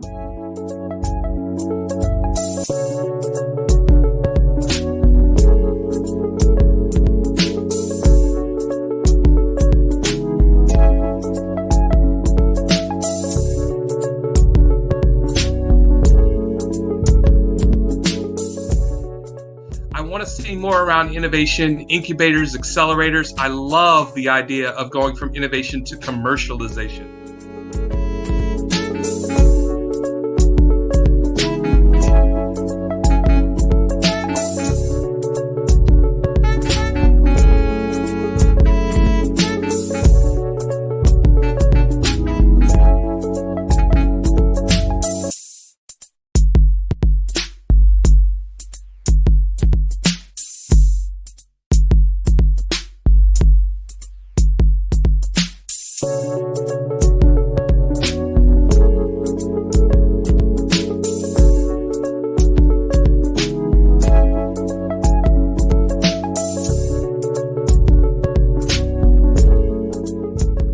5-Star BDM, Brand Development Masters, is a professional consulting and advisory group keenly focused on business development services for the small to mid-sized business and entrepreneurs. Although every business is unique, they often share business development challenges that can be addressed through smart branding. Services include process improvement and operations, digital strategy and transformation, business intelligence, digital marketing, and personal branding. Our business and personal branding company has helped a number of professionals and organizations to optimize and grow. This results in more business, more opportunities, better reach, positive outcomes. Visit www.5starbdm.com today to learn more. Follow the Brand TV broadcast host, Grant McGaw, as he visits with top executives and entrepreneurs to find out their secrets of success with their personal brand. Follow the Brand TV broadcast host as he focuses on brand development to build better relationships, bring value to your business, relationships, and career. You will enjoy listening to each episode that is tailored to speak to you directly. If you're looking for this type of clarity in terms of building your brand, you have tuned into the right station. Each episode will help you to shape a conversation in the 5-Star BDM network of 20,000 professionals and become a springboard for your corporate engagement and business opportunities. Each guest will frame their story in the areas of personal branding, business development, career development, financial empowerment, and technology innovation. Grant McGaw explains why he is the CEO and owner of his own professional career. Grant is an accomplished business leader and entrepreneur who wants to give back to individuals to grow their personal brand strategy. Tune in as he weaves his story about new possibilities, while to you exceed expectations. If you love storytelling, this show will make for fun. I am from Washington, D.C., but I was raised in Durham, North Carolina. I came to Durham when I was about 5 or 6, and then I traveled back and forth to D.C. because it's where my people are from. One of the unique things about my family is my mother, she's also an artist. She does quilting, and she does a lot of artistic things. And then my son, he draws with both hands, his right hand and his left hand, like I do. So that's kind of a family trait. And then my other son, he's a videographer, and my daughter, she works, she's a regional vice president for Sunglass Lab. When you start out drawing and sketching, you want to continue to explore, each avenue. I do pastels, I do pen and ink, I do painting, I do acrylics. I haven't done oils yet. But I try to do all facets of art. What I say to a lot of times to people is, you can't put yourself in a box when you're an artist. You have to you have to explore. And over the course of my life, I've tried to explore different mediums. I also do sculpture as well. I choose my subjects by the intensity that they have in their faces, or the intensity that somebody is moving, because I do more than portrait drawings. I also do I do abstract, and then I do figurative drawing also. Well, what happened in this particular show is that I started out trying to come up with something that would be a little bit different than what everybody else is doing. So I was working on a Barack Obama show, and they wanted me to do some paintings of Barack. And so what I did was, because of the deadlines, I kind of did it kind of fast. And then I realized when I was doing it fast, I enjoyed it. And so then I started doing other pieces the same way, and I started to enjoy those pieces also. And so I came up with this particular style. And it's a style of lines and colors. And what's interesting is that when I was in college, I did a show called Lines, Colors, and I talked about the boldness of the blacks, the hotness of the whites, and this is how this has come about, later on in my life. And the colors comes from a lot of the entertainers that I work with, where they wear different colors. They don't wear, your plain reds or your whites. They wear different colors, and so that's also another piece of what's giving me the colors. The subtitle of this show is Faces That Speak Life. That's real critical. Faces that speak life. Each one of these pieces is a life source and a life energy that's being put on display for people that are looking at them. I always say in terms of my art, it's not important that I draw them. It's important what you get out of what I draw. I don't try to just draw it because you like it. People wanted me to do prints. I didn't do prints.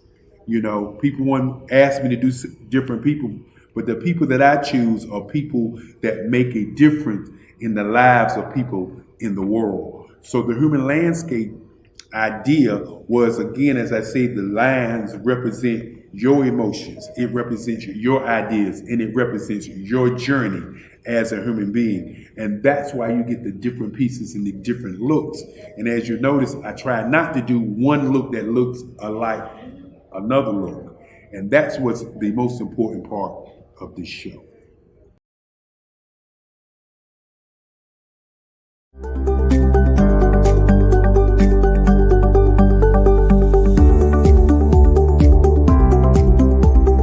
My name is Katie Bennett, and I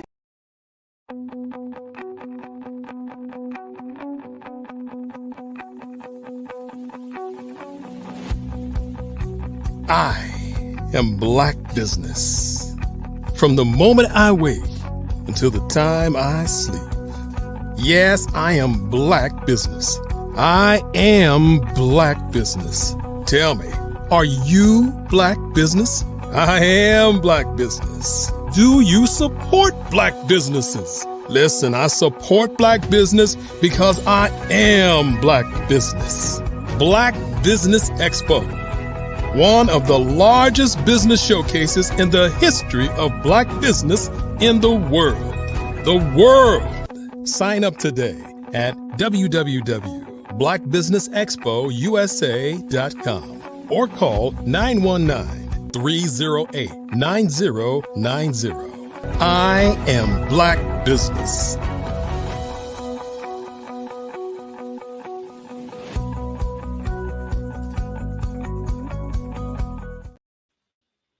Good day, business owners, entrepreneurs, thought leaders, and corporations.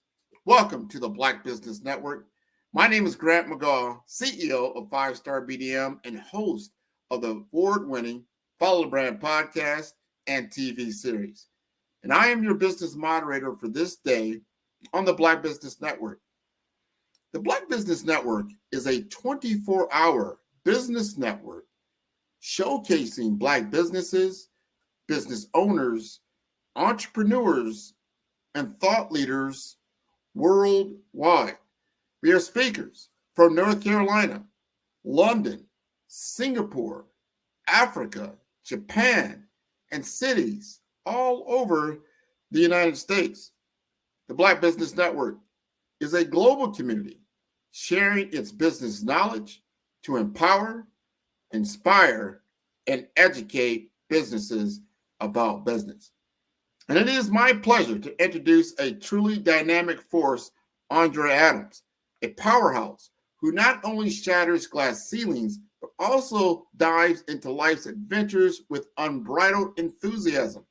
From skydiving and scuba diving to her love for twinkle foods and high-heeled shoes, Andrea embodies a spirit fueled by curiosity and love.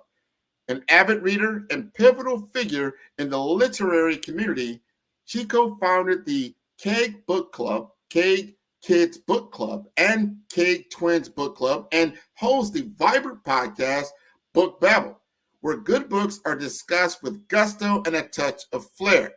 Andrea's journey in empowerment and leadership was ignited under the mentorship of Les Brown and further shaped by John Tallarico at the Proctor Gallagher Institute, where she learned to harness her power voice. Today, she is a celebrated speaker, coach, mentor, and television co-host, passionately dedicated to inspiring others. Her work with the Global Kids Speak Oratory Club is transforming young lives worldwide, helping them to master communication and public speaking. As a multi-best-selling author and the entrepreneurial mind behind Adoranami Learning Institute and Caribbean Things by Adoranami, Andrea remains a vibrant advocate for A21.org, striving to end modern-day slavery. Let's welcome the sassy, bold, and unapologetically impactful leader, Andrea Adams, to the stage. Hello, Grant. Thank you so much. Ooh, that does not sound like me. I love when you read it. That is all you. That comes from you. You've been doing a lot of great things in your life. I really appreciate you. I can't wait for you to share with us all these golden nuggets of wisdom. Genius is coming, and I will see you on the other side. Wow, thank you so much. Oh, it's just an honor, a privilege. It's just exciting to be here again on the Black Business Network. As Grant grandiously introduced me, I am Andrea Adams. Today, I will be talking a little bit about utilizing self-acceptance as a way to give you a better you for tomorrow. As we all know, as business owners, we can walk the walk, talk the talk, but if we are not great with ourselves, there will be a point where we reach the burnout, or there will be a point where we will just have that limitation and we can't find ourselves going any further. And one of the ways to be able to get ourselves over those hurdles and not reach to a place of burnout, or not to reach to a place where you're limited, you have to first of all do so by checking with you. And how do you do so is by accepting you, utilizing tools that help you to communicate with yourself so that you can become the best version of you.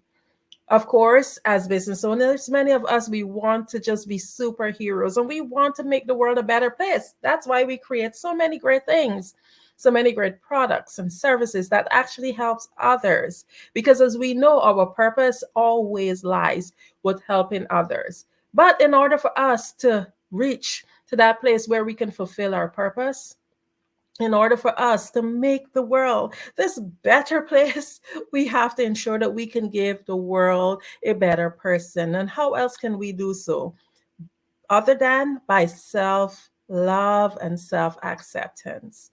So I'm not going to hold you any further. Let's dive in a little bit into some of the tools and how you can use self-acceptance to free you, to heal you, and to help you to lead a life of radical contentment.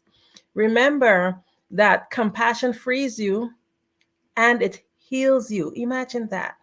Nothing is greater than freedom and feeling healing within your life. So When you think of having good emotional health in terms of happiness and self-esteem and self-confidence and optimism, mental toughness is what comes to mind, because these are things that we have to work on. You cannot have a fickle mind and be able to achieve these things. You might not consider the ideas of self-love and self-acceptance and self-contentment. Some people don't even think about that. They just go from day to day. But if we really think about it, each and every one of us, we're really and truly trying to reach to a place of contentment. Contentment is the place where we don't need anything and where we're completely satisfied as we are, just as our life is. How many of us are not at that place because we're always seeking more? We cannot find that place of contentment. Think of how many things that we do every day in order to feel content. And you may say, hey, I have reached a stage of contentment, but are you? Do you find yourself sometimes saying things to impress others? Do you say or do things to avoid being ridiculed by others? Do you work a job where you don't like so you can make more money to buy things so you can impress others? Do you exercise and diet beyond what is reasonable to look a certain way to have the approval of others? The list is actually endless. We spend a lot of time during our day trying to feel contentment. And even if we have not recognized it, naturally and innately, we are seeking contentment. However, these things aren't the path to radical contentment. Here's a little quote by Brené Brown. It says, the truth is, belonging starts with self-acceptance. Your level of belonging, in fact, can never be greater than your level of self-acceptance, because believing that you're enough is what gives you the courage to be authentic, vulnerable, and imperfect. Yes, she said it, imperfect. Because what is perfection? So, what is accepting? What is self-acceptance? There are many ways to look at self-acceptance, but some are more constructive more than others. So it would be a mistake to think of self-acceptance as a blanket acceptance for weakness or bad habits or negative tendency, in the absence of responsibility to continue to improve. Self-acceptance is not, it's absolutely not an excuse for you to become lazy. So please don't take my words as if I'm telling you, oh, just become complacent. You need to be content. You can still be content and you can still advocate to have self-improvement in your life. It also doesn't mean that you accept your fate and determine that nothing should be done to change your life. Self-acceptance is a reckoning within yourself. It is an acknowledgement of your shortcomings, your character, your strengths, your habit, your tendency. It's about facing the truth and accepting what the reality is. So once you know where you are, you can make a reasonable plan to move forward. Self-acceptance ultimately leads to contentment. So in order for you to get to that place of contentment, we have to really and truly understand what self-acceptance is and work our way to accept ourselves. Once you've gained self-acceptance, then what happens? You gain confidence. And in order to really and truly accept yourself, you also have to understand that you're worthy and feel your worthiness. Remember, these are all different things and these are all different words that a lot of people tend to mix up and use interchangeably, but they each have different meanings. Because if you can feel your worthiness, then you can accept yourself, because you have to understand that you're worthy. In order to accept your worthiness, you have to understand and accept yourself. And in order to gain confidence and do all the mighty things that you want to do, you have to, first of all, accept yourself so that then you can get the confidence to go forward and do it. So self-acceptance ultimately leads to contentment because you're no longer fighting with yourself. Think about it. How can you be your number one fan and still your number one enemy? That doesn't make sense. Many of us we're in a battle with ourselves, and it's self-defeating. You saying you're accepting yourself, and then you're battering yourself. Oh, I didn't do this well enough, or look at this person, they're doing it better than me, so forth. So today I'm just here to encourage you to listen to these tips on how you as a business owner can come to that point where you love yourself and accept yourself and understand your worthiness, and use that as a way to create a better you so you can create a better tomorrow. Remember, we are all here to fulfill our purpose, and that's what we're doing. And in order to do that, we got to start from inside. So you need to free yourself from the punishment. Many of us, we don't talk about it. We don't talk about those self-talks that we have within ourselves that is so terrible. What is the story of you that you have told yourself? You need to get rid of those negative stories, those stories that you have highlighted and you have rewritten those stories and forgot the actual truth. So when you release yourself from the negative thoughts that hold you back and accept where you are at, then you're going to find radical contentment. And that's the place that we are all looking to be, whether or not you're aware of it. So it's easier said than done. Just before I go on to just give you some tips, here's a lovely quote by Jeff Koons. It says, "For me, art really starts with acceptance, self-trust. Wherever you come to with art, it's perfect. You don't have to come with anything. What you bring to something is the art. That's where it's found. It's within you. So remember, it's within you. Starts with you." But all of this that I say about accepting yourself, you may go like, "Andrea, like it's not that easy." Yeah. Why is it so challenging? Why are we so hard on ourselves? Many of us, we're more understanding and forgiving of other people. And it doesn't make a lot of sense. If anyone is going to be on your side, it should be you. So why is it that we're so hard on ourselves? So here are some signs that you're being hard on yourself. You dwell on your mistakes. You compare yourself to others. And you don't give your own ideas a fair chance. Sometimes you spend too much time thinking about your past failures. And you can't take a compliment well. Many of us, including me sometimes, I'm not good at taking compliments. But it's important that you open yourself to that. Sometimes you're unrealistic.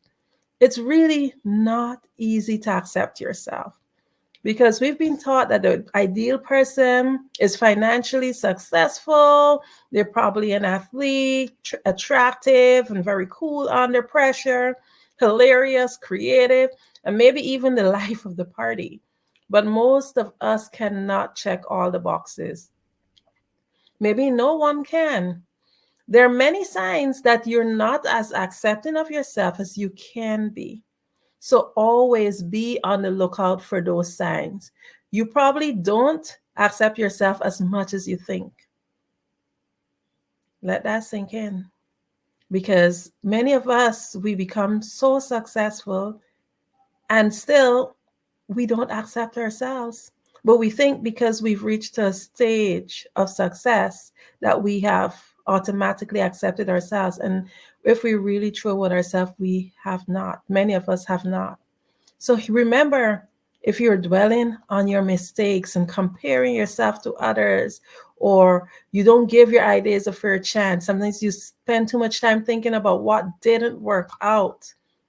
You can't take compliments well, or you're unrealistic. These are just some of the signs that you may be a little bit too hard on yourself. So now that I've highlighted, hey, these are signs, these are ways that you're too hard on yourself. What is the solution? Because what's the point of highlighting a problem if we cannot find a solution for it?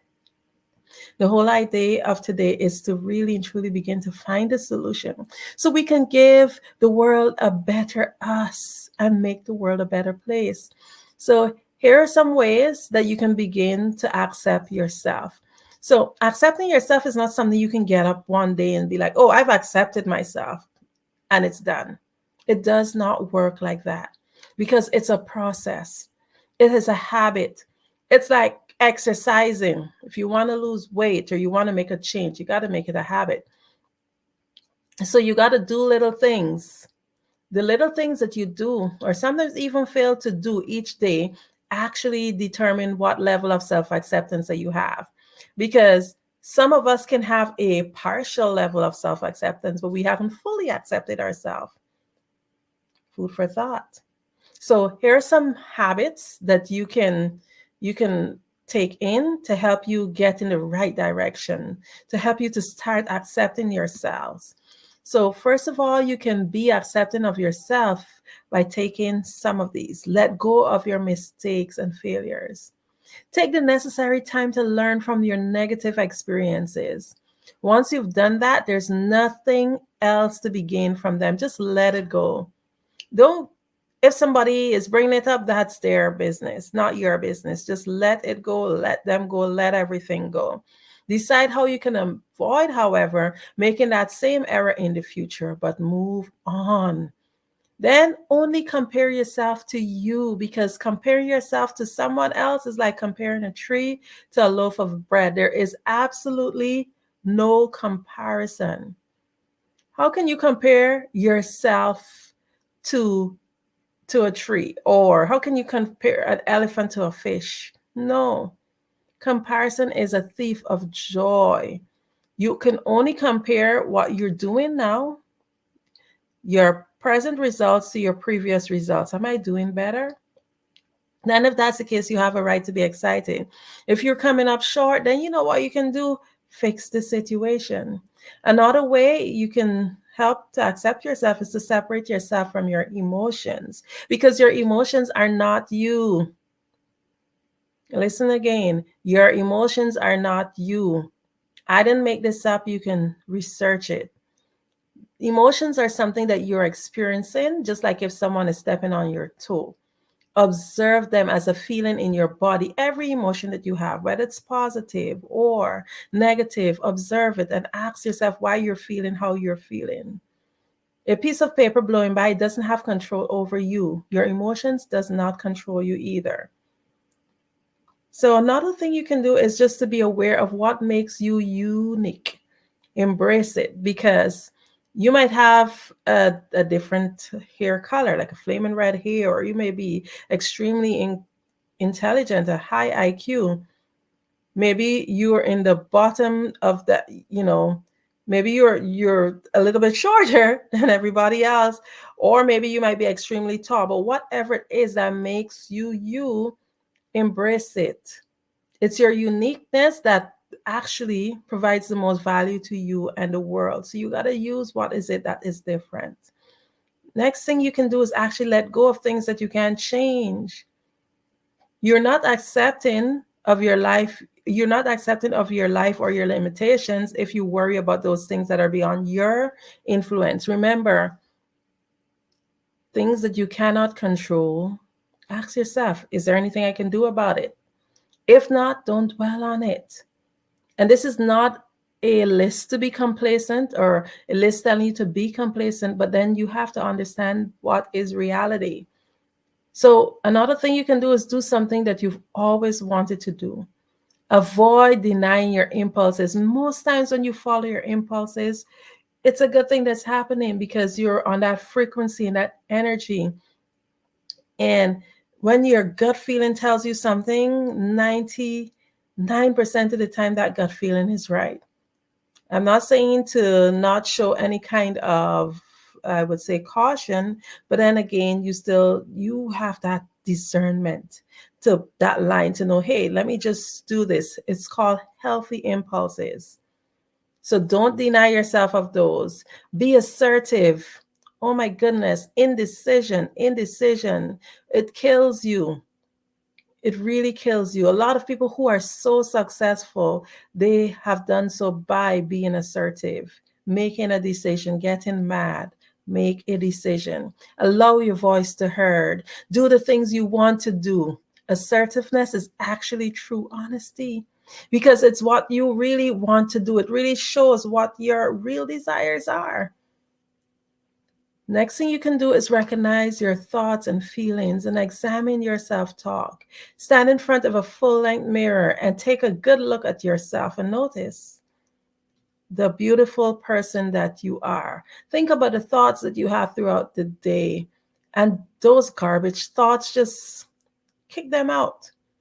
Most people tend to distract themselves by TV and being online and eating food and on their phones or some other strategy to really and truly avoid spending time knowing yourself.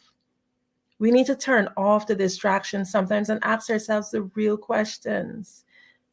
Real questions. Am I really accepting myself?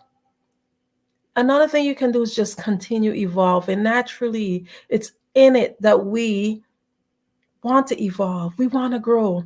So don't be stuck. Don't allow yourself to be stuck by paradigms.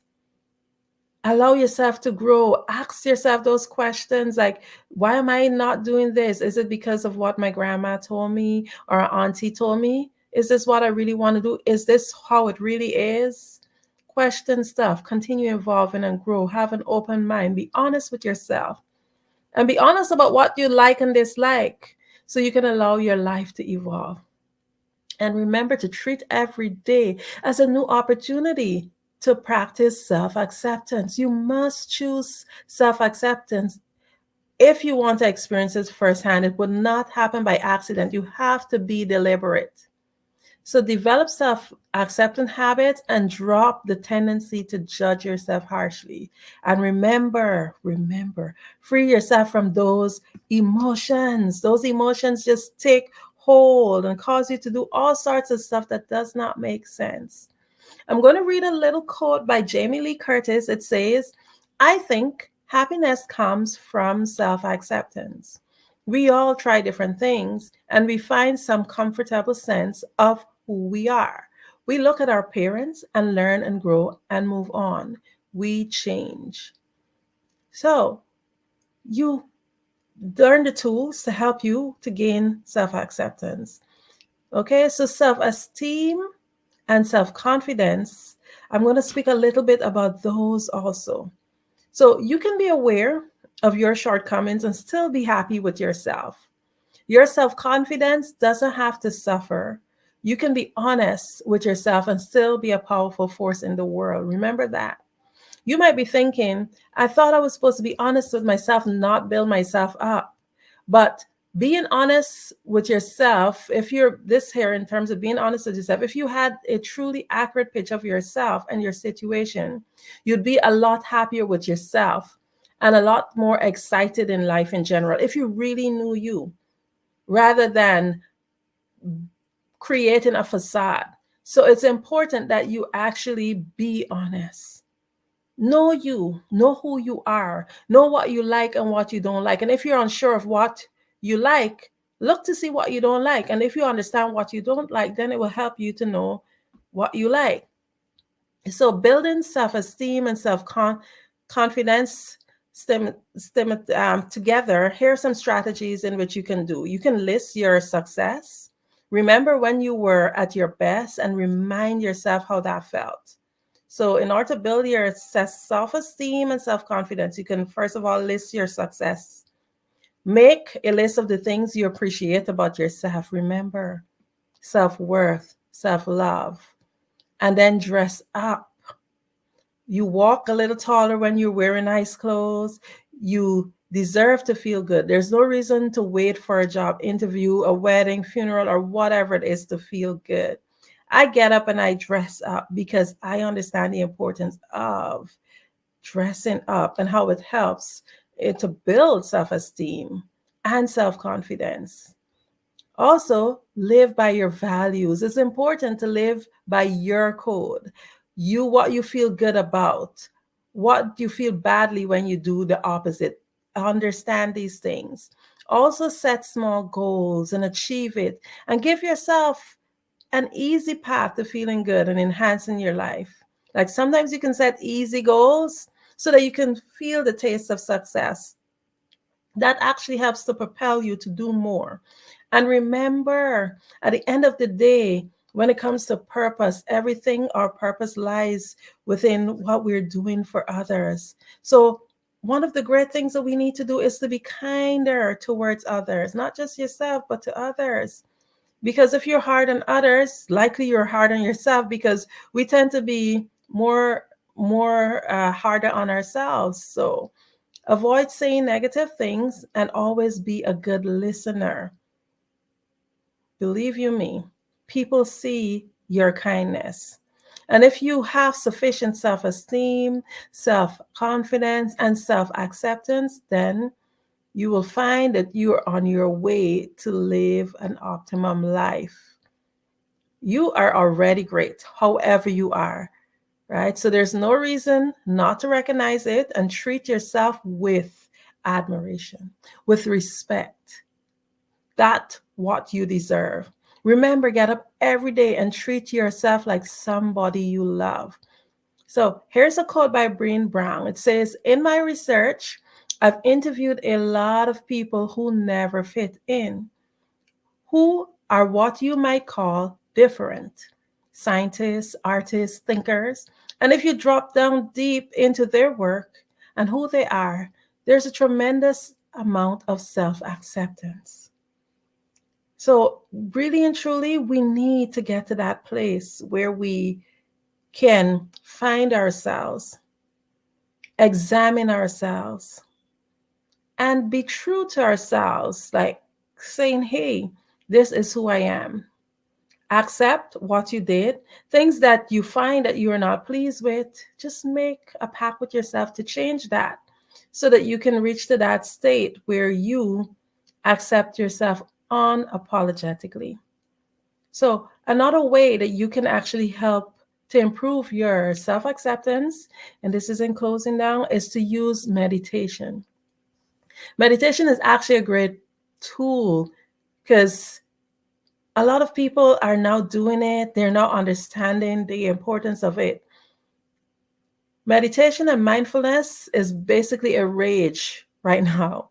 And though they've been around for a long time, they've now become really popular, and even the scientific world is getting involved. In fact, a quick search on your favorite search engine will demonstrate just how interested the world is in this topic. While meditation accomplishes a lot of stuff, right now I'm focusing a little bit on the self-acceptance. And here's just a way that you can use some tips.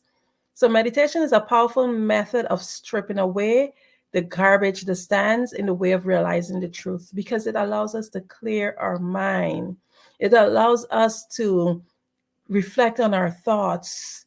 It also provides an emotional control, because when your emotions are appropriate, it's easier to accept yourself. It says, when you are discontent, you always want more. More. Your desire can never be satisfied when you practice, but when you practice contentment, you can say to yourself, yes, I already have everything that I really need. So here are some tips. You can create a daily schedule, because it's much better to meditate each day for a few minutes. You can start with 5 minutes. And as you grow and you do it more and you master the techniques, you can increase it. Ideally, though, like 20 minutes a day is perfect. And avoid making the mistake of falling into a schedule that is not consistent. So maybe you can say, hey, maybe I can do this every time I get up, the first 15 minutes or 20 minutes after I get up, even if it means setting aside an earlier time to get up so that you can meditate. Another important thing to do, a tip, is to find a comfortable spot. For me, I meditate in my closet most of the time. You don't need much, a quiet spot where you know you will not be disturbed. And of course, a great seat somewhere where you can be comfortable. You can do it laying down, but that's if you know you can stay awake, because meditation is so peaceful, you can't easily fall asleep. So I would recommend sitting up. Then start small, like a 5 to 10 minute start, and then grow to 20 minutes. Also, meditation is a relationship with yourself. So be nice to yourself. about your self-acceptance, and be compassionate about yourself. Focus on breathing. That's another tip. Feel the air moving in and out of your body. Relax your shoulder. Allow the thoughts to flow. And you will find that your body becomes so relaxed, and you're able to master that skill of monitoring your thoughts. And then continue meditating, increasing the time until you're able to stop your mind from wandering. You probably wouldn't catch yourself for the first few times that you meditate as your mind drifts away. But then while you're meditating, all of a sudden you realize, hey, I've been thinking about something else other than just freeing my mind. And whenever your mind wanders, let those thoughts go. Think of thoughts of clouds blowing by, and you don't have to pay attention to them or be affected by them. Just let them go by. You will become much, much better as you practice some more. And meditation will show you that your mind creates thoughts. And these thoughts leads to feelings and beliefs. You'll also learn that you don't have to be affected by them. And being upset by your thoughts is just like punching yourself in the face. You can control your thoughts, but that's another talk. So just remember that it is crucial that you accept yourself in order to lead your life to a place of contentment. Learn how to deal effectively with your thoughts, and you can easily push past any self-doubt that keeps you from accepting yourself and finding that place of contentment. In closing, there's a little quote. It says, "Health is the greatest possession. Contentment is the greatest treasure. Confidence is the greatest friend. Non-being is the greatest joy." We're all seeking contentment, perhaps more than happiness, but we need to view happiness as a side effect of contentment. The fact is, contentment is a prerequisite to feeling happy, and everyone is driven by the need for contentment. I hope that this little talk really and truly helps you to reach the stage where you can reflect and grab in to that talk. Have I been accepting myself? And if you haven't 100% reached that place of self-acceptance, work every day like you would exercise at the gym to ensure that you develop those muscles that help you to gain full self-acceptance. Thank you again so much for having me here on the Black Business Network. It's always indeed an honor and a pleasure. Thank you, Dr. Kelly and team, for this opportunity. My name is Andrea Adams. I could be reached at Linktree, Adore Me. If you have any questions, of course, you can reach out to me there. Thank you all.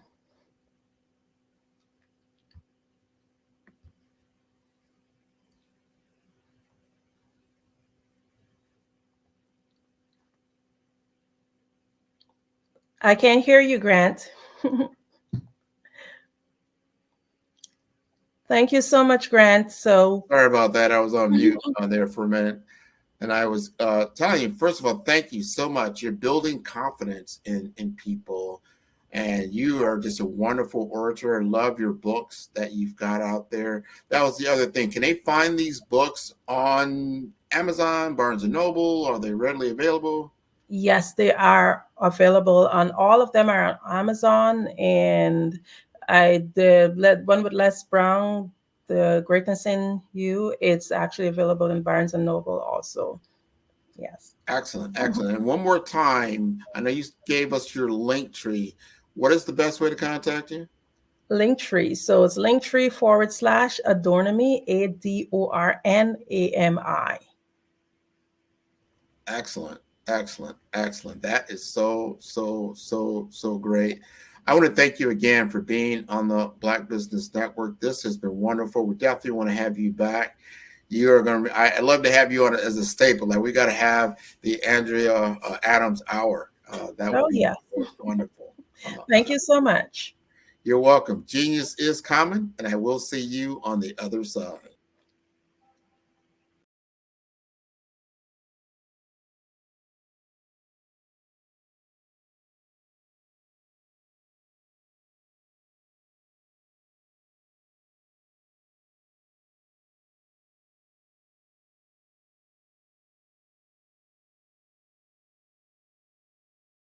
Sometimes you got to hear the news from the Black perspective, and more specifically, Black publishers. And that's exactly why you have to download the Hey Tie app, the largest mobile app delivering breaking news, videos, and podcasts from 200 of your favorite Black publishers. Yes, 200